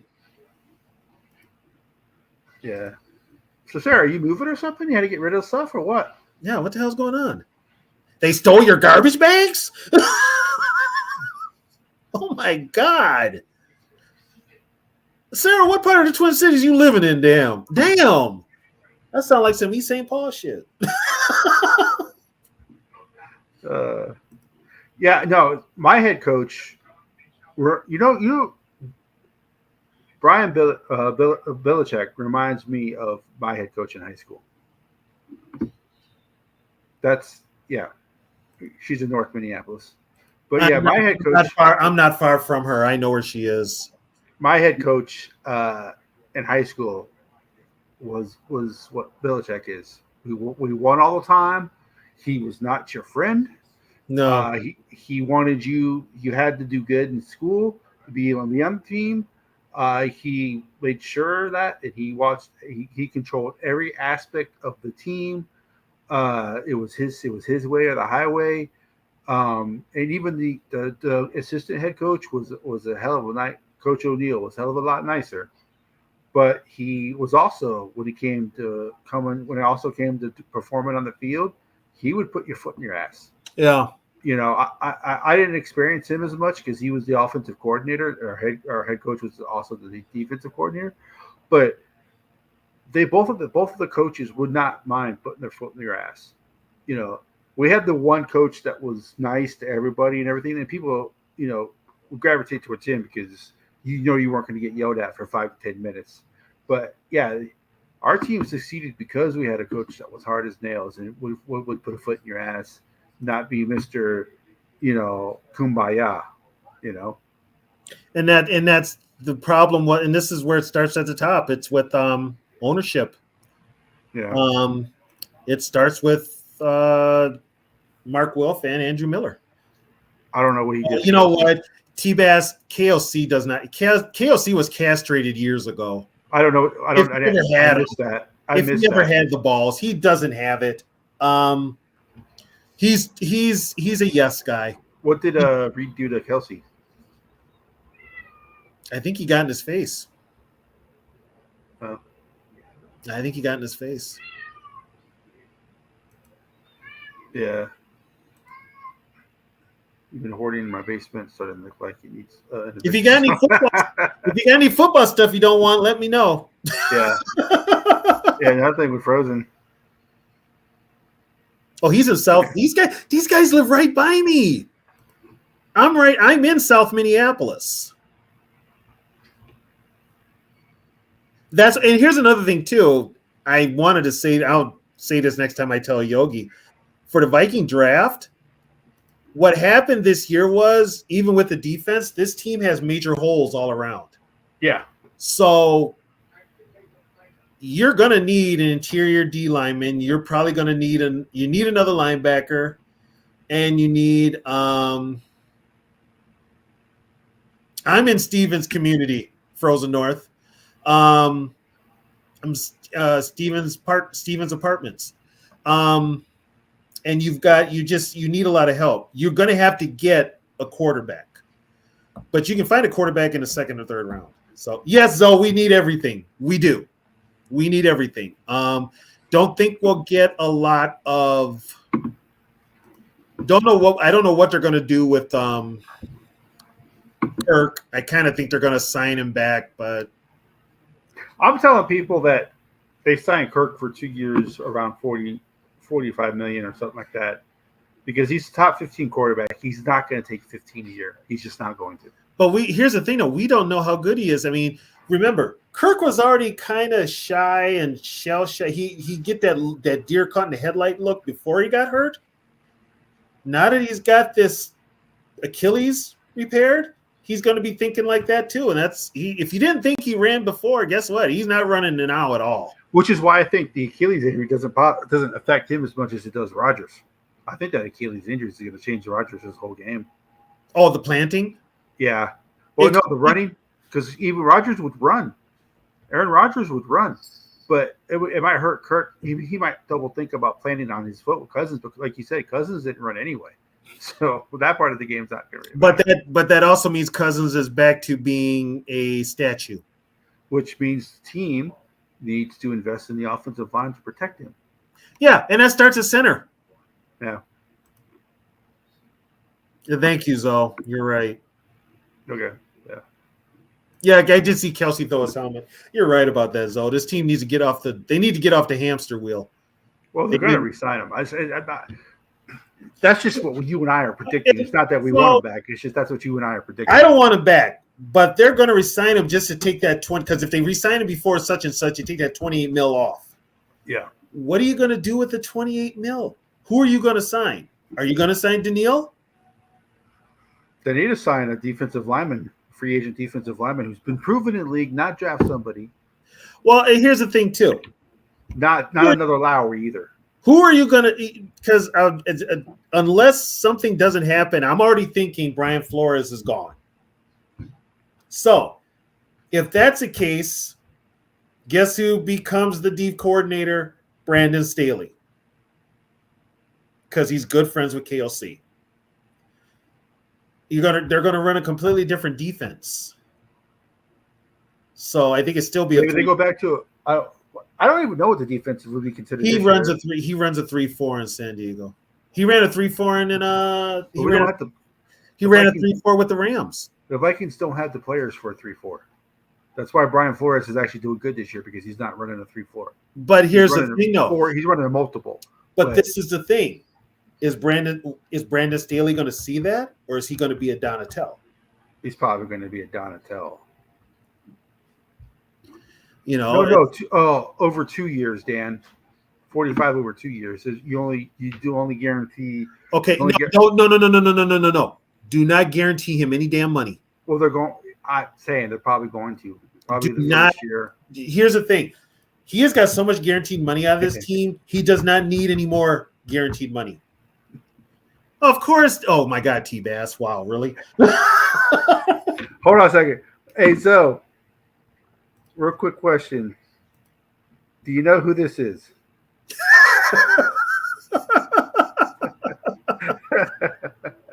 First thing Zoe going to say is, where's his face mask? Yeah, where's his face mask?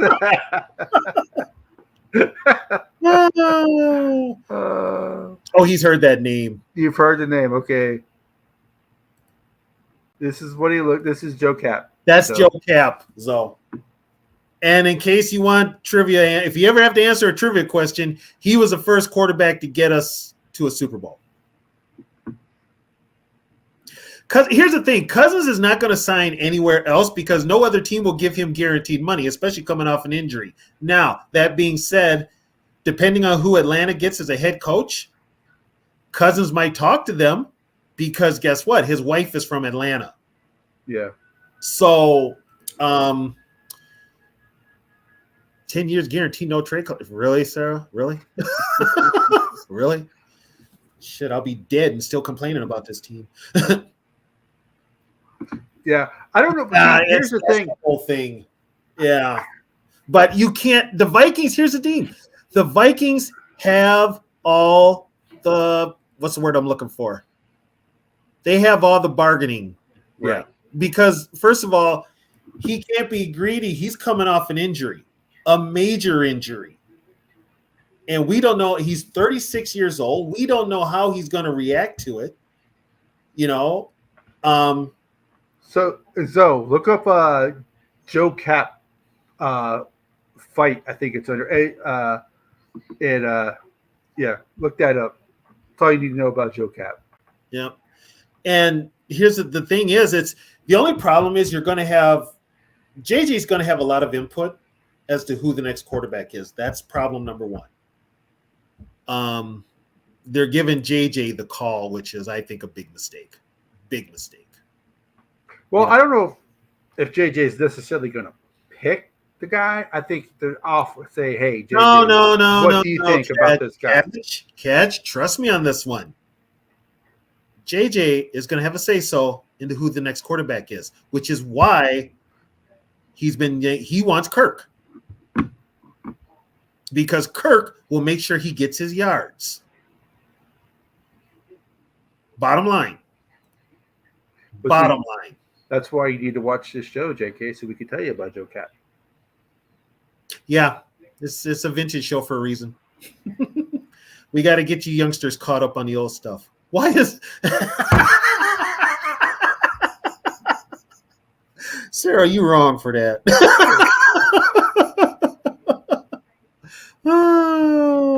I will say Zoe did give those Lions show that he was on.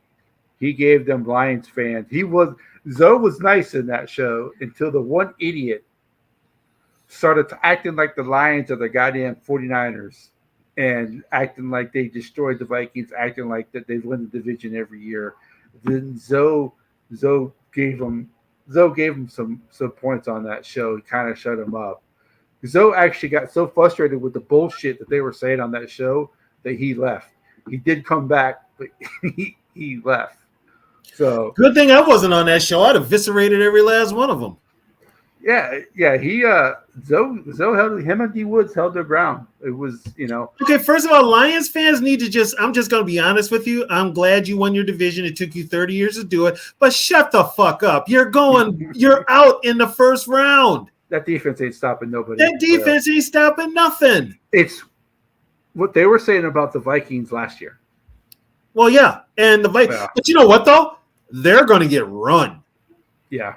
They're gonna get run. Especially, and if they play the Rams put up 45 points on them boys easily. On Stafford? Oh yeah, they said the guy one of the guys goes, well, if the Rams come here from playoffs, Stafford isn't gonna do nothing. The Lions will not allow Stafford. I know what I said. I put in the comment. I wasn't on the show. I said Nick Mullins threw for over 400 yards against you guys. What the hell do you think Stafford's gonna do? Both of his receivers are healthy. I got a question. The guy that was saying that shit, was he the Bigfoot hunter? Zoe would know that better than me. Because that dude was like talking mad shit when I was on one time, but he was hunting. A white guy with like a beard. I don't know his name. Older guy, yes. Kind of looked like he was talking in his car or van or some shit like that. But he was home this time, but yeah. But but there was a guy, he's a Bigfoot hunter, but he was talking crap. I mean, yeah. Lions fans, just shut the hell up. Jesus Christ. Well, yeah, Nick Mullins threw for over 400 yards against you guys. You think Stafford's not going to do that? Stafford's got Puka. He's got Cup. He's got Hicks. They're all healthy. The Rams are healthy. That's why they're winning. Yeah, that's a good one, Sarah. They only suck 30 years instead of 31. Enjoy it now, because next year you'll be back in the bottom, bitch. Oh, you're talking about Chad. But hey, Zoe, who was that guy who said that comment about Stafford not going to go in there and beat him? Yes, he was the first Latino to start the Super Bowl. Yeah. Simply because Bud didn't care because Bud played against him. Yeah, in the Canadian Football League. And Houston wanted him too. The Oilers wanted him too. But yeah, because they had those Houston. You could tell the teams that don't care; they just wanted to win. Yeah. Those are D Woods people. Oh, okay. Well, D Woods, you still in here? Where's D Woods? He was in here earlier. But no, it was Zoe. I was proud of you, man, holding your own like that against all them damn crazy ass Lion fans, man. Yeah. No, you know what? They can enjoy it this year. Then they'll be one and done, and then they'll be bragging all off season. And guess what? They'll be the bottom bitch next year and for the next 2 years. Another comment I made because they were putting comments on the show when you made a comment, and I said, Zoe, let them have this. It's their first division title in 30 years. They put that comment up. But the one comment that they did not put up that I put in the chat was they said that the Vikings and Lions are rivals. I put in there, no, the Lions are in the Vikings division, but they are not our rivals. You have to be irrelevant more than you got to be competitive to be a rival. Yeah, you got to be a rival in fucking years. Yeah, you got to be relevant once more than one year out of 30 to be considered a rival. Okay, the only way Minnesota and Detroit would be considered a rivalry is because they used to fight all the time. Back in the day, there was a fight that would break out, and it was usually Alan Page fighting the offensive line or Carl Eller knocking down a friggin' Lion player. That's what I mean by holding this fight. You go into a room with like 6 Lions fans and you start a fight. I mean, come on, man. You got to give someone credit for that. Yeah, but a Lion fans, 6 in a room is like 6 of them only got the intelligence of one motherfucker, so. It wasn't. They do. Shaggy song. It wasn't me.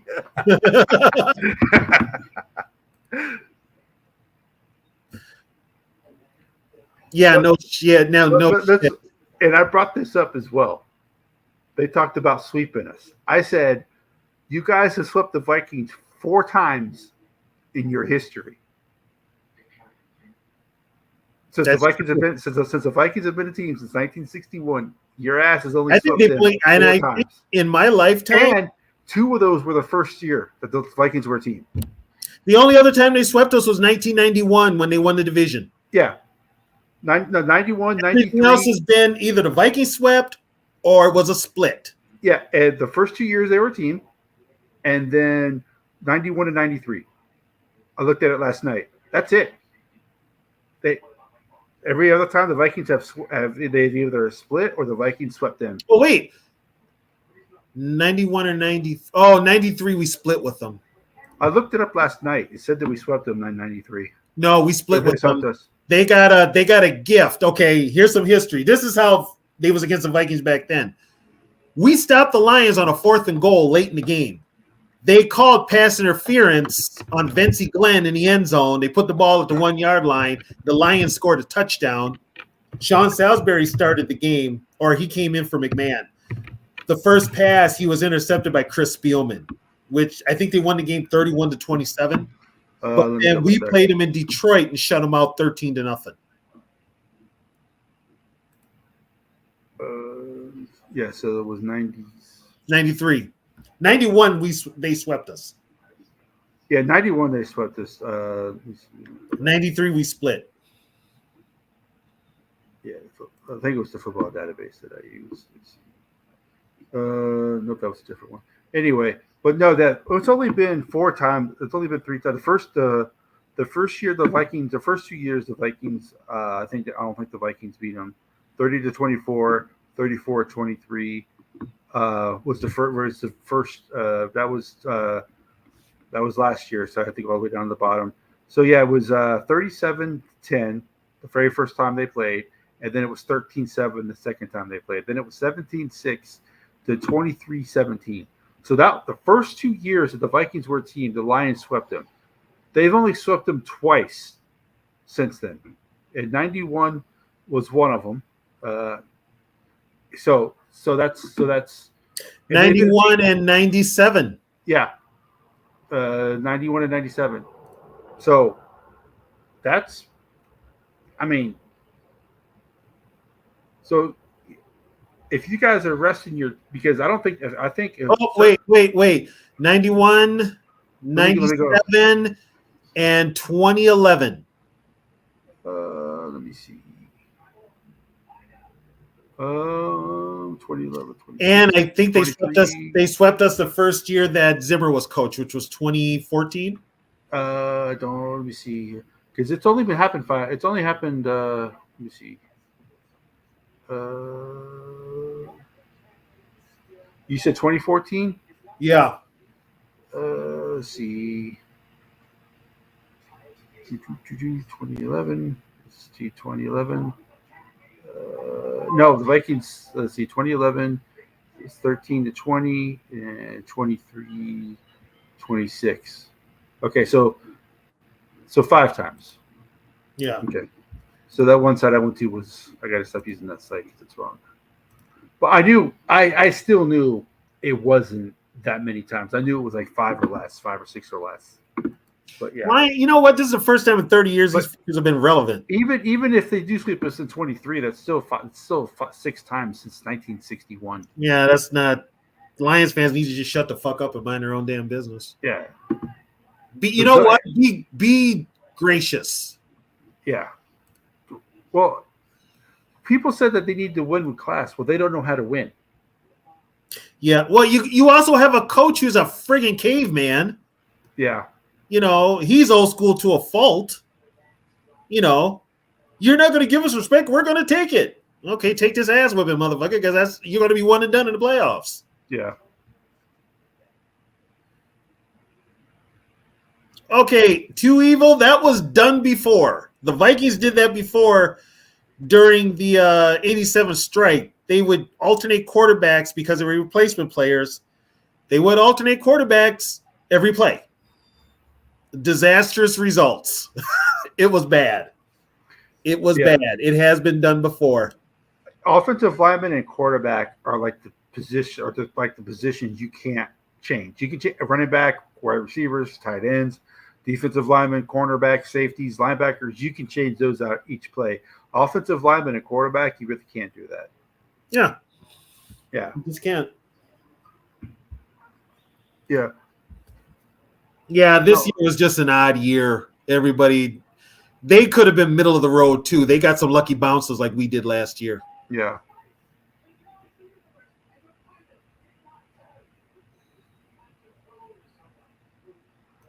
I mean, you could say she was a better owner than her dad, but yeah.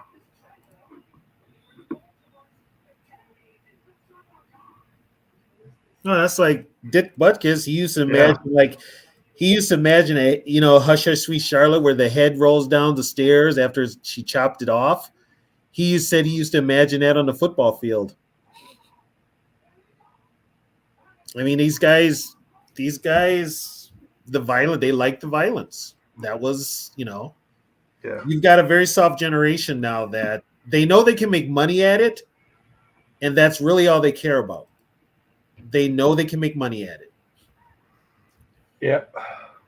Yeah, it's I lost my train of thought. I'm sorry, but no, I am kind of happy the Lions win. I'd rather have the Lions win the division than the Packers or the Bears. But I'd rather have the Bears. It's only their fourth since the Vikings have been a team, because that's what, like, when the NFC Central started, the NFC. So since the Vikings have been in the league, the Lions, this is only their fourth division title. So Vikings have 21. Yeah, Frozen North Butkus passed away this year. Chris Spielman is still with us. Yes. Yeah, Butkus passed away this year.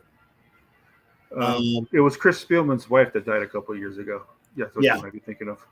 Yeah. Yeah. With the way Flacco is playing the Browns, I'm going to say the wild card is the Browns. Yeah.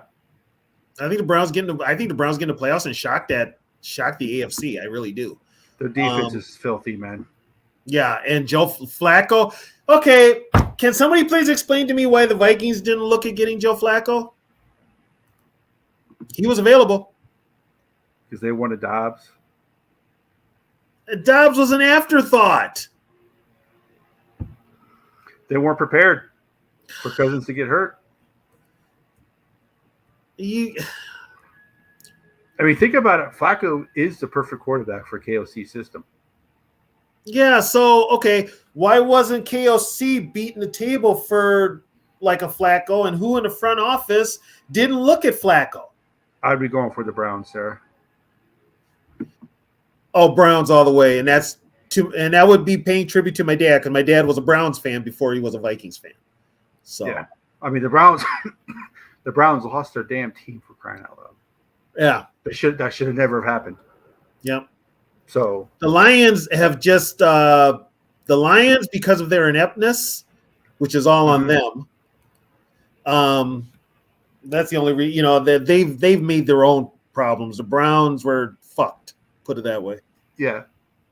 I mean, both teams have technically won a championship before. So, I mean, I'm at the point now to where here's the thing. With Flacco frozen north, I think when they signed him, they probably just signed him to veterans minimum. Because he came in late in the year, he wasn't going to make a lot of money. He was on their practice squad when they signed him. So, he was only going to get, because he was on the practice squad, so he was only going to get veterans minimum or practice squad money. The QB's base salary will be $370,000, but the deal includes incentives that could give him $4 million. I wonder if one of those incentives is to win the division or go to the Super Bowl. Schefter reports that Flacco will have incentives tied to his wins for the remainder of the season and in the postseason. So he's costing him a pretty penny right now. Yeah. He's costing him a pretty penny.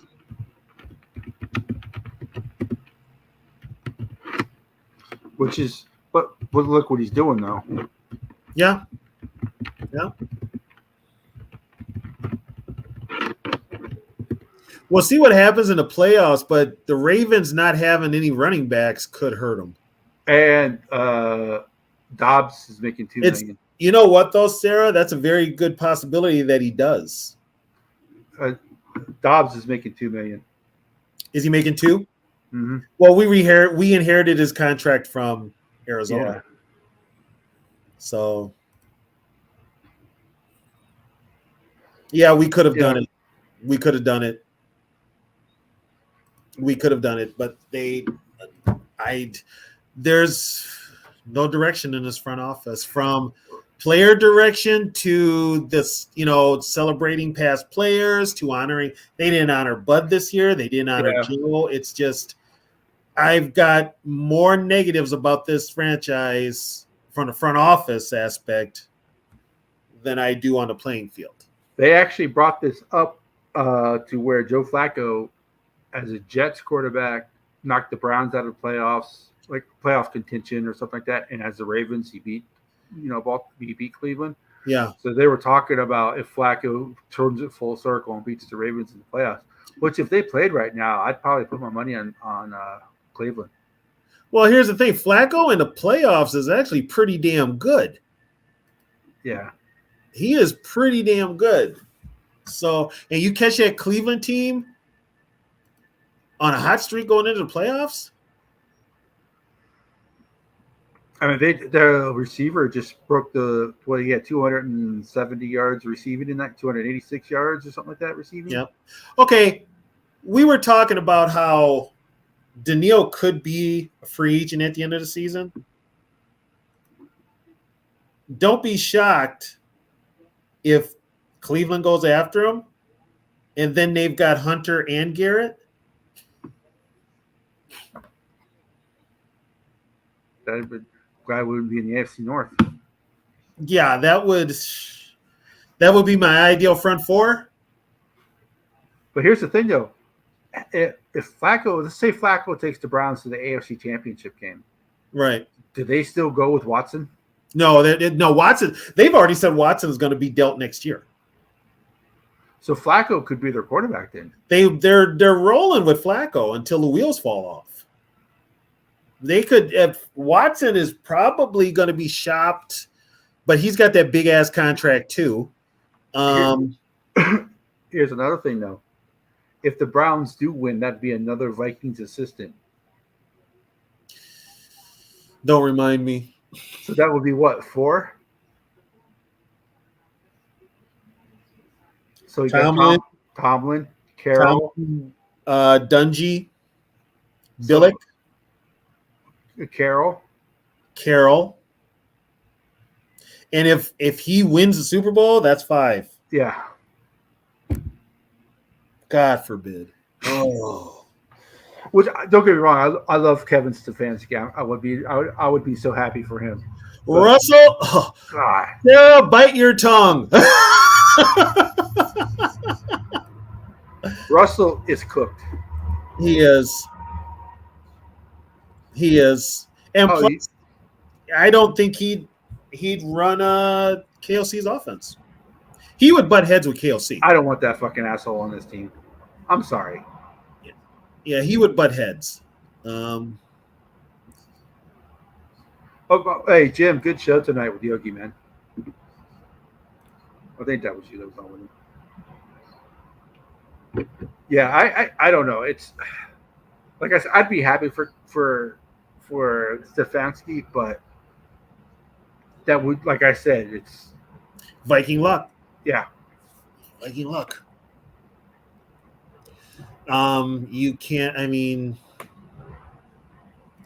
well, technically also count Buddy Ryan winning a Super Bowl. But he didn't do it as a head coach, though. No, but he still won a Super Bowl. Yeah. I was mainly talking head coaches, but yeah. What is it? What's his name? The old offensive line coach, isn't he with Kansas City? Robinson? What's his name? The defensive line coach, sorry. No, he's with the Giants. He's with the Giants. Oh, okay. You're thinking of the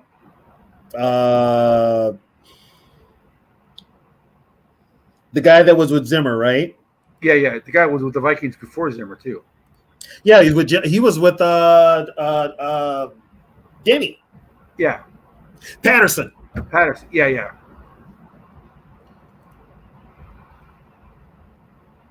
Oh God. That's why I like Sarah. She always brings comedy to the show. Oh my God. It's Andre Patterson. Andre Patterson, yeah. Yeah, he's with the Giants. Yeah. Yeah, he's with the But Giants. yeah, that fact about assistant coaches leaving, becoming head coach, and winning the Super Bowl. Oh my God.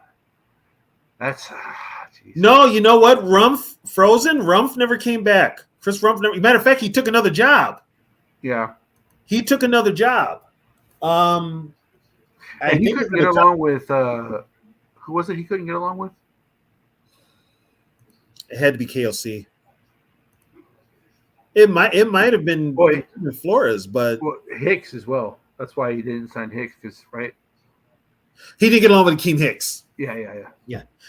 And thank you, Akeem. Yogi owes me a pizza for that one. Jim, unfortunately. Unfortunately, you're right. Like I told people, there's a lot of Viking fans that got more years behind us than ahead of us. And this team is not doing anything to even give me the hope that they're going to do it. You know, it's frustrating as a fan, which is why I bitch and vent so much about it. I mean, I've been a fan since so I was born in 75, but I'm not going to say I've been a fan since 75 but I would probably say 78, 79 is around there when I first saw them play with their helmet. I've been a fan. Tony's been a fan since they've been a team, since he's been alive. So because he's from Minnesota, grew up there, and we've seen things, man.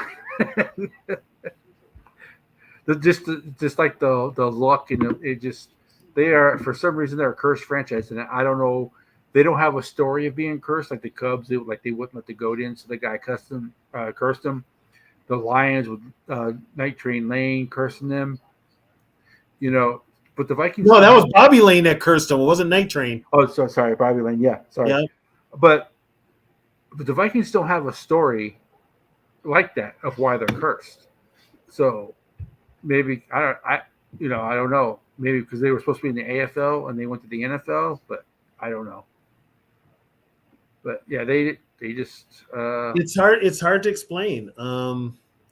Actually, Minnesota was cursed up until the Twins won it, and then yeah, that's true, Sarah. well, the Minneapolis Lakers were probably They had the Minneapolis Lakers, and then the Lakers. But then also people forget this: when college football was big, the University of Minnesota was a powerhouse.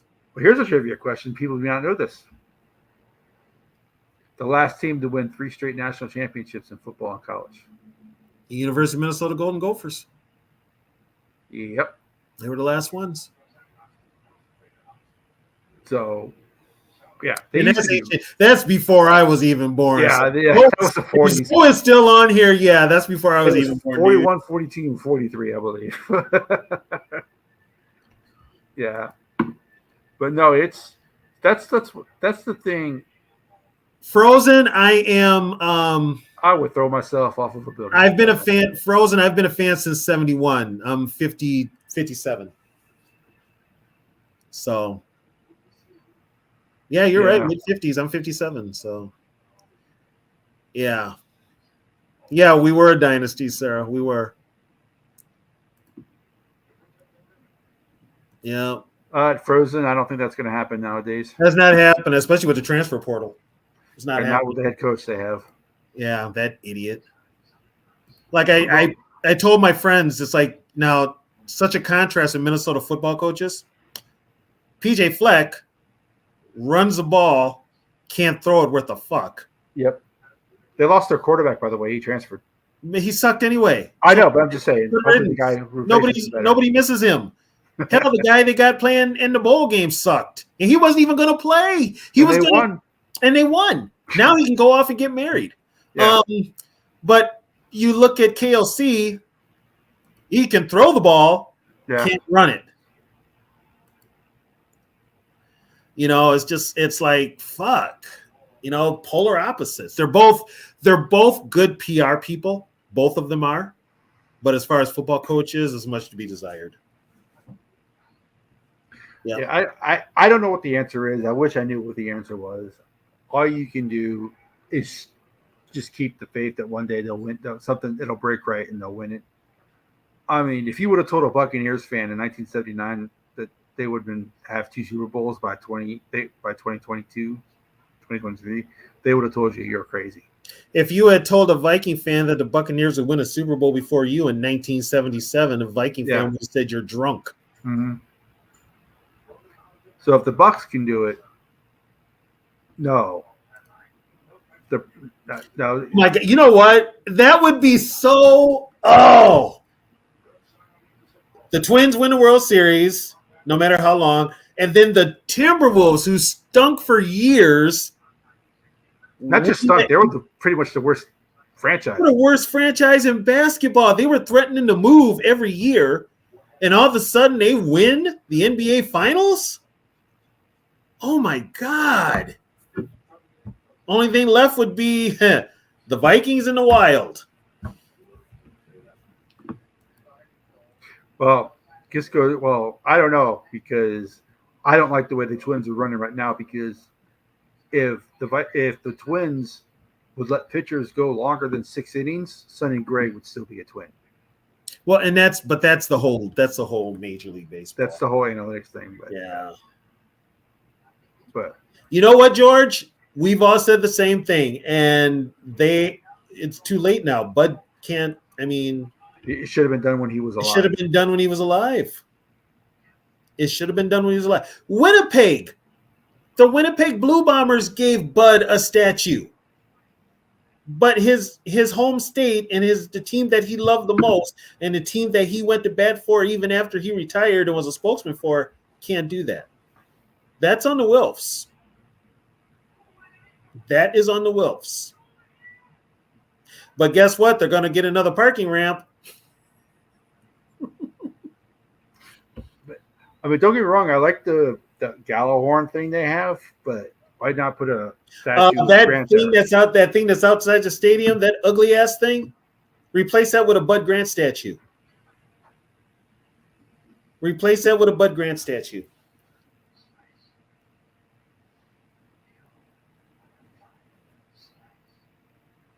That's very true, Frozen. Very true. And when he had his run, I mean, when he had the players around him, the Wolves botched that too, because then they got in trouble with the whole Joe Smith thing, and they were their own worst enemy. So 21's not retired by the T-Wolves? We didn't retire his number. He had a falling out with ownership. What the hell is wrong with this town not retiring the best players number? Moss is not retired. KG's not retired. I'm sure there's a North Star number who's not retired. He should be. Oh, he's retired, but it's in Gabrick's number's not retired for the Wild. The only numbers that are retired in hockey, they took those numbers with them when they went to Dallas, the North Stars. So the number 10 should be retired because that's Gabrick. He still holds most of all the records. I mean, Kaprizov's probably going to break them, but he still holds all the records. He hasn't played for the damn Wild since 2006, 2007. Yeah. And then the Twins are the only team that really honors the past. And they've retired a bunch of their numbers. The Vikings have retired a few numbers. But they have. You know what? They ain't retired Paul Krause. They ain't retired Carl Eller. No. They got Chris Carter's number retired. Don't get me started on Chris Carter.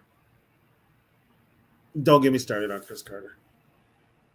This year was just bad. We were talking about that earlier, Frozen North. This organization, they didn't honor Bud the way they should have. And guess what? They didn't honor Joe Cap at all. They did not honor Joe Cap at all. Yeah, we'd have to do another show for that one. Yeah, it's and the sad thing is now they're going to announce here for the Hall of Fame next month, the Pro Football Hall of Fame. Jim Marshall's name won't be on there. No, because not even the veterans community voted him in. Yep, not his name will not be on there, or whatever the hell it is. Yeah, he will not be on there. It's the sad thing is. And I respect Jared Allen, but he does not deserve to go before Jim Marshall. He should not be, but if you're going to put Jared Allen in there, you got to put Jim Marshall in there. I don't know how you do not put Jim Marshall in there. And Jim is 80. He was born in 37. He's damn near 90. Jim is damn near, I think he's like 85, 86. Let me see. Yeah, Jared's going to get in, Sarah. 1937. He's 85 years old. He's 85 years old. By the way, of all the famous front fours that were in football in the 60s and 70s and even the 80s, the only front four members that are all still with us are the Purple People Eaters. Yep. So, yeah. Fumble recoveries 30 record, games played in a row for defensive player because the only people who broke his record is quarterbacks and punters. That's it. You played because you had punters that were playing 20, 21 years. Yeah. And then you had quarterbacks like Brett Favre who did it. But here's the thing. You didn't play in an era of football where you had to line up and get your ass kicked on every play. Literally, it was a fight. Yeah, it's a car crash. It was a car crash, and he lined up every game, healthy or not. He played with pneumonia. He played with a gunshot wound. He was out there. You know, Most fumble yeah, recoveries most as well. Yeah. starts and most starts with the same Yeah. team. Yeah, Sarah, I didn't see this question because I was doing the Marshall. I think he gets in next year. Yeah, Because he was he missed it. He missed it last year by Yeah. He's Yeah. going to get in this year. Yeah. Yeah, he's going to get in. I think he goes. He definitely won't go in as a Chief. He'll be a Viking. No, he's going in as a Viking. Yeah. He's already said it. He's in the Ring of Honor. He's going in as a Viking. The only one who ever, I think there were two that disputed it were It's Packers 1-2. It's Packers and Bears 1-2, Jim. Packers ain't even have a rival. Only reason they're rivals is because they're on the border. Other than that, they're not really a rival. The Packers? Yeah, they're not really a rival. Only reason they're a rival is because they're on the border. Other than they're not a rival. I hate Green Bay. They're, to me, the biggest rival. Yeah. Bears are second. Sarah, how much money did football players make in the 70s and 80s? Not very much. They had off-season jobs. They had off seasons off, had to get regular jobs. Joe Namath, when he signed his contract in '65, I think Joe only made like $490,000 per year. Players did not make a lot of money at all. $23,000 was the average player salary in 1970, which translates to $115,000 today. Yeah. 1/12 of the current one. The minimum now is 1.4 million. Now, an NFL player like Frozen North said, players had to get regular jobs, but then towards the 80s and the 90s, when they had started out this whole OTAs and all that shit, the players were full time. So these players, if they get a job outside of football, it's for a little extra spending cash, but they're still on the NFL payroll, especially now, because it's damn near a year-round job. And yeah, it was cheap. It was a different time too. They still made, for that time, that was damn good money. But as everything got more expensive now, and so in 1982, the NFL average NFL salary was $90,000. In 1980, the average league salary was $78,000. So in 81, they got a pay bump. They got a 14.5% pay bump.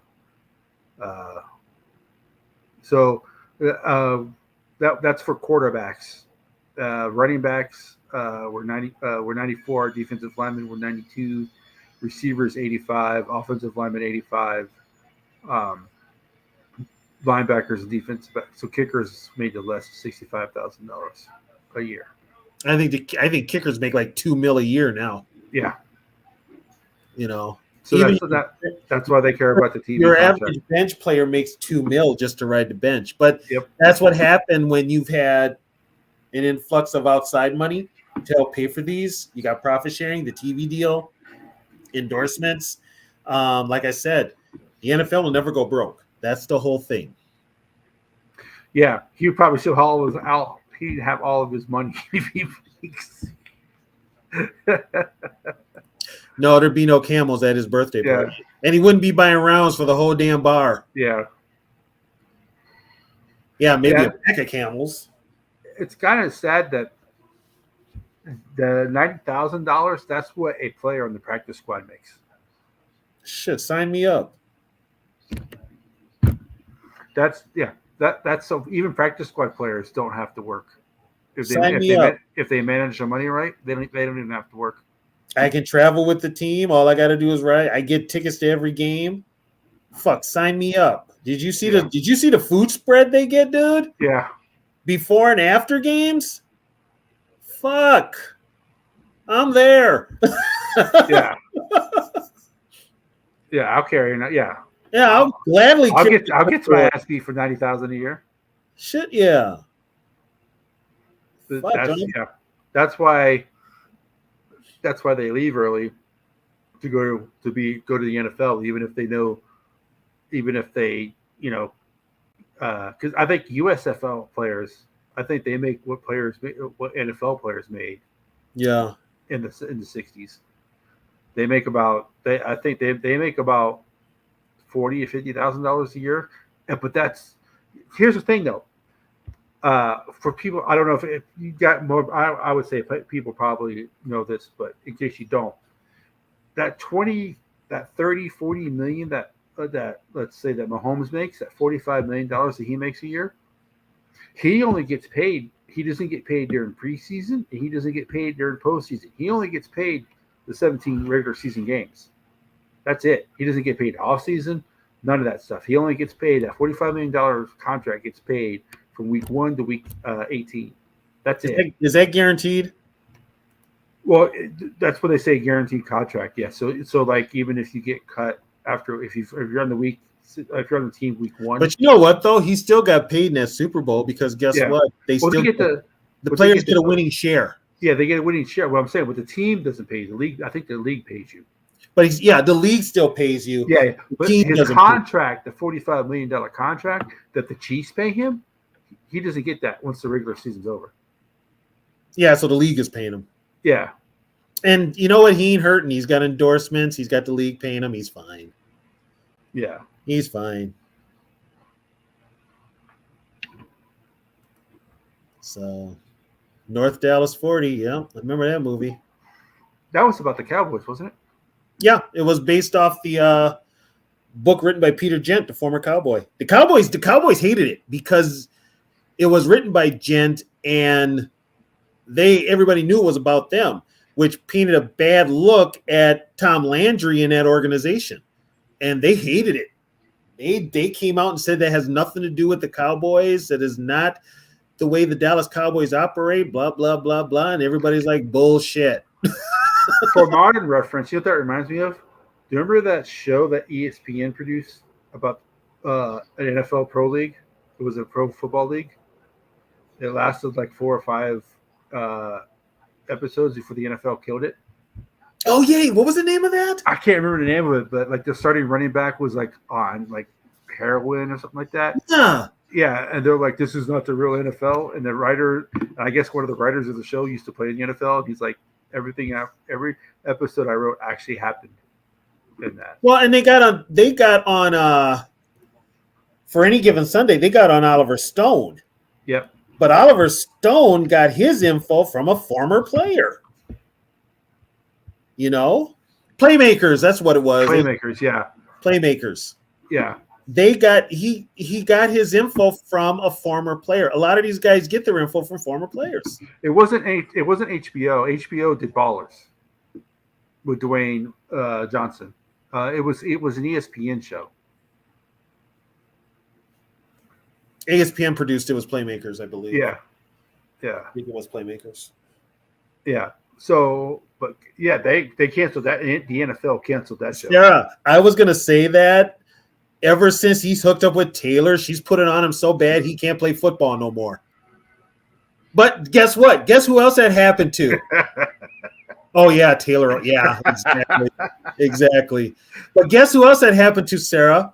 Remember when Russell Wilson got married to Sierra and finally got some? He has not been the same quarterback since. Yep. Once they got the goods, their play went downhill drastically. Worse than Evel Knievel at the goddamn Grand Canyon. Yeah. Speed. Yeah. Yeah. Yep. Yeah. It's a lot of that stuff, even if it's fictional, there's some truth to it. Hell, we know that. Love Boat. Yeah. There's some truth to it. I even heard it back in the day. I heard about players that were notorious for parties. One of them is a beloved Viking. We talked about him earlier. Yeah. But he used to have some wild parties at his house. They used to call where his house was, he used to call the alley out there Blood Alley because somebody was usually getting their ass beat and bleeding and whatever. But yeah, he was notorious for it. But yeah, it's Those shows are, like you said, they're all based. There's some part of fiction. There's some part of fact and truth. Yeah, there's some truth to it. There is some Yeah. truth to it. Well, hey, we need to cut this short because I need to get going here. But we want to talk about. We've lost some other Vikings too. Godfrey Zombrecker, off the top of my head, passed away. He was a backup center. Yeah. I can't think of any others right off the top, but yeah, those are guys. Well, the last 10 years or so, Nick. Where do we start? Matt Dolman, Blair, Chris Dolman, Grady Orlando Hall, Thomas. Orlando Thomas, Mick Tinglehoff, Yeah. Bill Brown, Freddie Zamberletti, right? Sam Berletti. We lost Sam Berletti, yeah. Berletti. We lost Fred Cox. We lost Did he? Danny. Yeah. We lost Danny. Chuck Evans. We lost Chuck Evans. Yeah. Who else have we lost? Tavares Jackson. Oh yeah. Yep. I always. Yeah, I we lost Kasulki a few years ago, but yeah, he's gone. I wanted Tavares Jackson to succeed so bad. Yeah. We lost Roy Winston. We lost Wally Yeah. Hillenberg. We lost Doug Sutherland. Yeah. Doug Sutherland took over in the Purple People Leaders for Gary Larson. We lost But him. I actually wasn't sad that Hillenberg and Mick passed away because they were no longer suffering. Yeah, they were. Yeah. Hilgenberg had ALS. Yeah. He And was then- wheelchair bound. And then Mick had dementia and all And that, Bill yeah. Brown was even worse. Yeah. Bill Brown was worse, and What he wheelchair bound. He was in hospice. Tommy Mason too. He died not 2 weeks ago as well. Who did? Tommy Mason. Yeah, Tommy Mason's gone. Yeah. First ever draft pick for Minnesota. Yep, he's gone. Rip Hawkins is gone. Yeah. Matt Blair and Fred McNeil are both gone. Oh gosh. Yeah, so we got to cherish the Carl Ehlers, the Jim Yeah. Marshalls, the Alan Pages while we have them. And Gary, like I said, they're the only front four that was Right. dominant Yeah. like that are still with us. All the Steelers are gone except for Joe Green. Yep. And he was the only. It's funny, the only one who didn't use steroids. Yeah, that's the feeling I got too. He's the only one that didn't use steroids. But the other ones are all foursome. they've even lost offensive linemen. Yeah.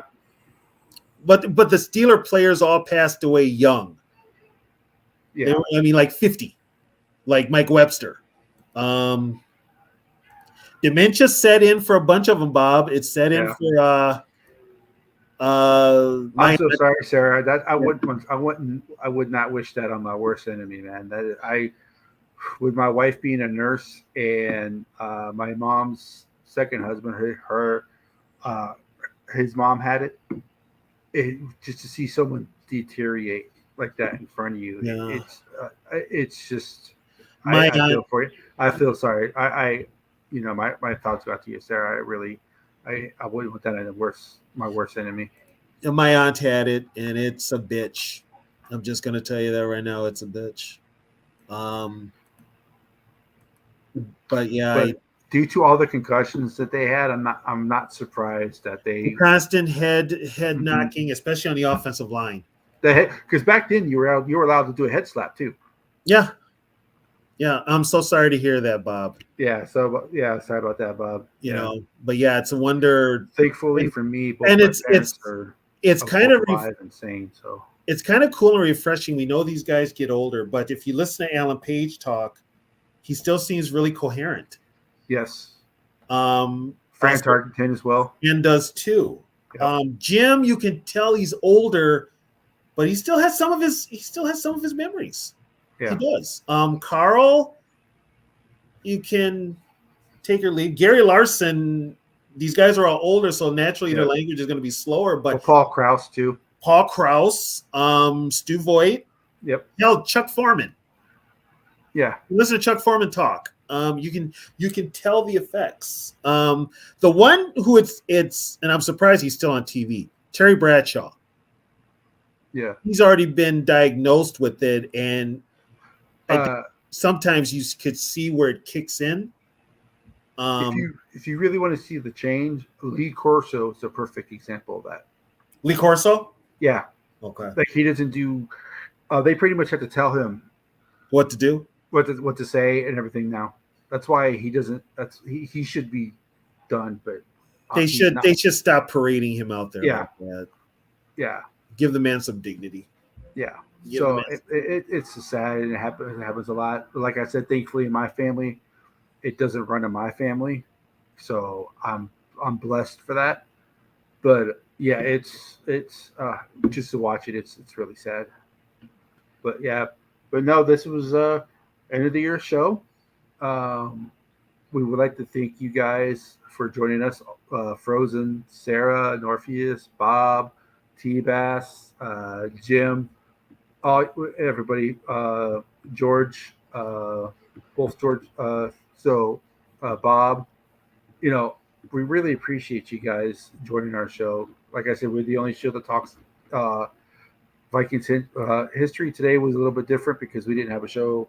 We didn't do a post-game show, so it was kind of an up-to-date thing. Plus, We're still taking suggestions for shows. Yes, we are still taking suggestions for shows.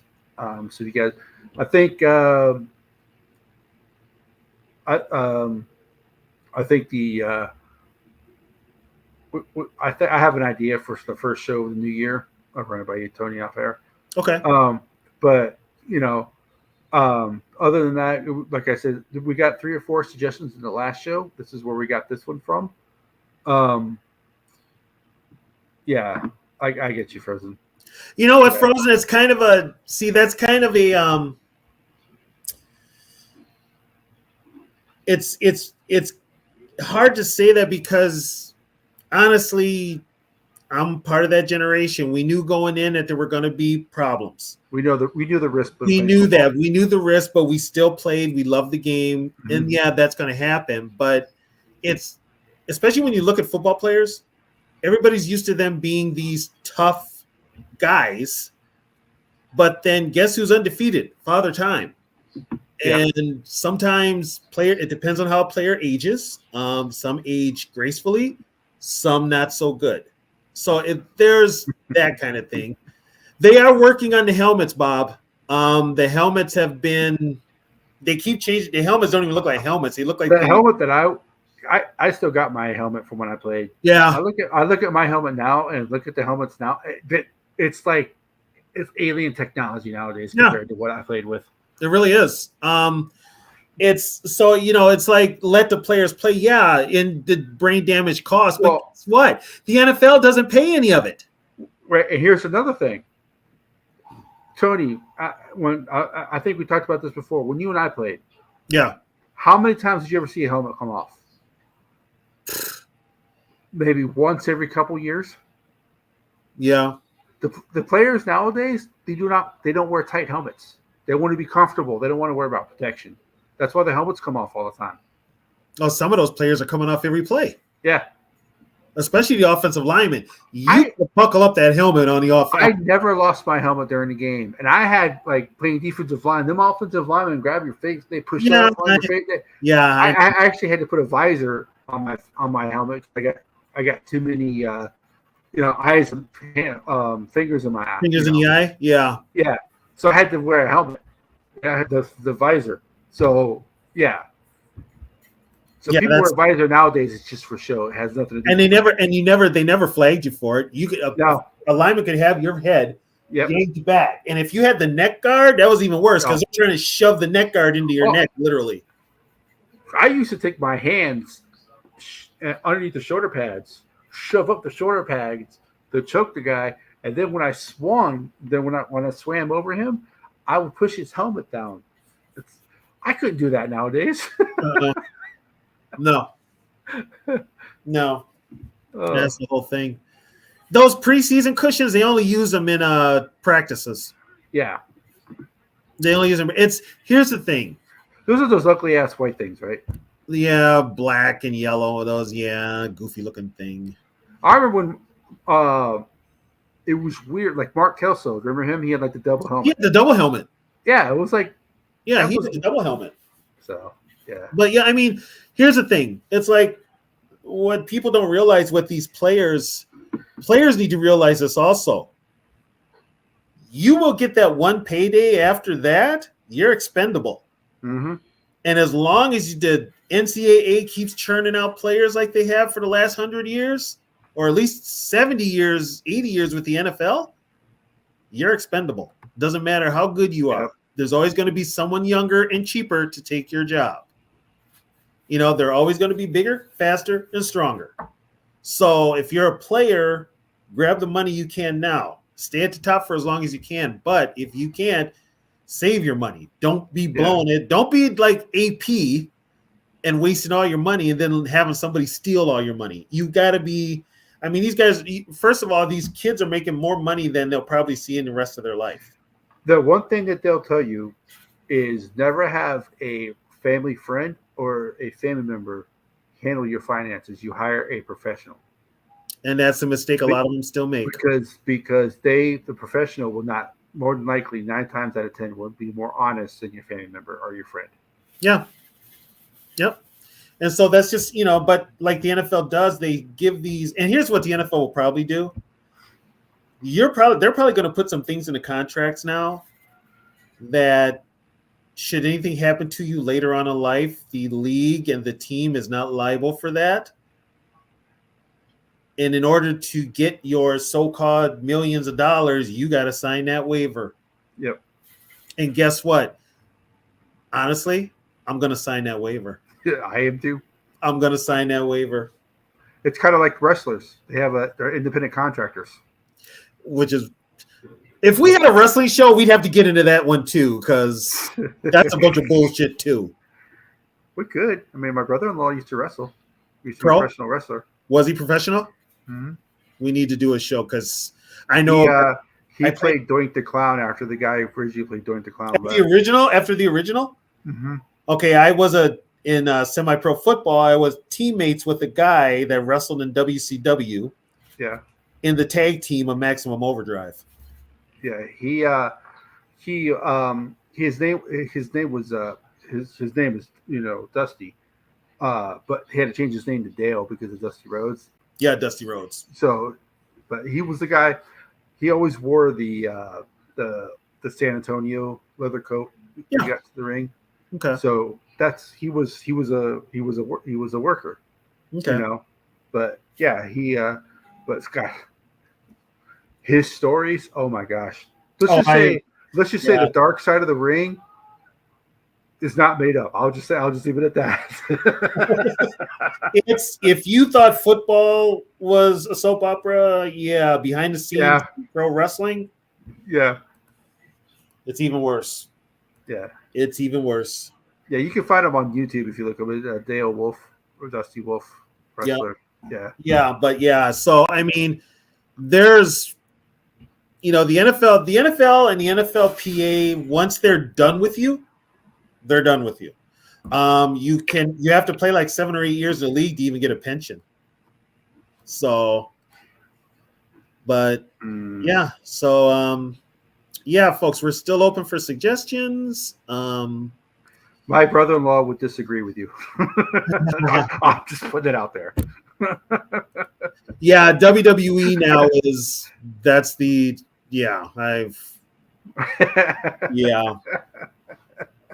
I'll just say yeah and leave it at that. So, but yeah, if you've got any ideas, everybody in the chat for shows, let us know. I do go back and check the chats to see for suggestions in case we forget. But I watched last week's show. That's how I got the suggestions for tonight's show. That show also had more suggestions, so I'm gonna go back and watch it for those. Right. So yeah, we could. So any suggestions, we'll do it. Yeah. And I just want to take the time to thank everybody again, because basically, if it wasn't for Yogi and Catch, I wouldn't be doing this. And if it wasn't for Yogi, I wouldn't be doing this. Right. If it wasn't Yeah. for Hoagie and Catch, I wouldn't be doing this. So, and I thank you for actually listening to me babble about useless history that many people don't even care to hear, but I know.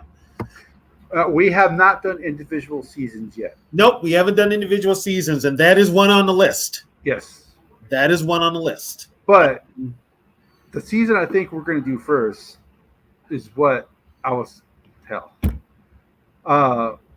The season, I think to get the season started, we either got to start with 75 or 98. The depressing seasons? So, all our seasons are depressing. We got to start with the coulda, woulda, shoulda, almost seasons. Then one Viking season that hasn't ended that way. Well, those are really heartbreakers. Those are really. It's not like we can say, "Hey, that championship season," except for '69. The way 75 ended. I mean, I got to relive that motherfucker. Yeah. Yeah, Yogi brings us all together, especially when it's Yeah. an extra large sausage and pepperoni pizza with green olives. Yeah, Yogi, if you're watching this, I am. Just so you know, George, I am not an ICP fan. I understood what you meant by calling me a juggalo, but yeah, I'm not an ICP fan. That's one group I never got into. Yeah, I But I never got into them. I don't even, just going back to the whole wrestling thing. I don't watch wrestling. I never have, but so it's just. But we watch the Dark Side of the Ring just because it's good TV. But yeah, Mm-hmm. yeah. Well, like I said, we'd like to thank everybody in here. We'll go back to our regular schedule this week. We have our status of the North Friday. We're probably going to do that 2 weeks in a row because there's only 2 weeks left. It's usually a bi-weekly show, but there may be only 2 games left in the Viking season, so we're going to do it this week. It's safe to say there's only 2. Yeah, so then we'll do it this week, and then we'll do status of the NFC North / in the season, stuff like that, and then we'll do our 2 post-game shows. Yeah. I don't know what time we'll be on because it's New Year's Eve this Sunday, and it's a Sunday night game. So You know what? Maybe we won't. I don't even know if I'm going to be home. and if you are home, you may. If I'm home, Yeah, I don't know. I I have think, yet to yeah, I'm sure someone will be doing a post game show, and Probably, we'll yeah. probably all just join that one. well, and here's the thing: if they lose, I don't want to talk about it. Well, but Tony, people want to hear you talk about Well, no, they want to hear me bitch. it. Hey, that's what brings the ratings. Yeah, they want to hear me bitch because I got a lot to say when they lose. I don't slammed when they win. I slammed the table on the One Bar Lubricant show. I think it was. I was so pissed when they lost to the. I think it was the Bengals. I don't know. Yeah. We've had the last 3 weeks have been very frustrating games. Yeah. So it's kind of like if it's another one on Sunday, I don't know if I can deal with it. I just don't. That's why I kind of like want this season to. Oh my God, Zapp and Roger. You heard that in years, Roger Troutman. Well, I got my vinyl record player for Christmas, and I got my first vinyl I haven't bought since I was a kid. So I never thought I'd ask for a record player for Christmas. Well, the vinyls have come back, so Yeah. I'm gonna start going to like they have record conventions here like every month, so I'm gonna go and check them out. If anybody out there has got the original Journey Greatest Hits Album 1, it's selling for like $600 on eBay, on Amazon and eBay right now. Really? Yeah. I was never a big Journey fan. Yeah, well, my wife likes them. That's a chick band though. Big time. Yeah. Big So, time. With that, we want to thank everybody for coming, and like you guys Thanks always again, do, everybody. Friday night at 9, we're going to do our status of the NFC North, and once again, y'all have I hope you guys had a good hopefully everybody was safe, and we will see you Friday.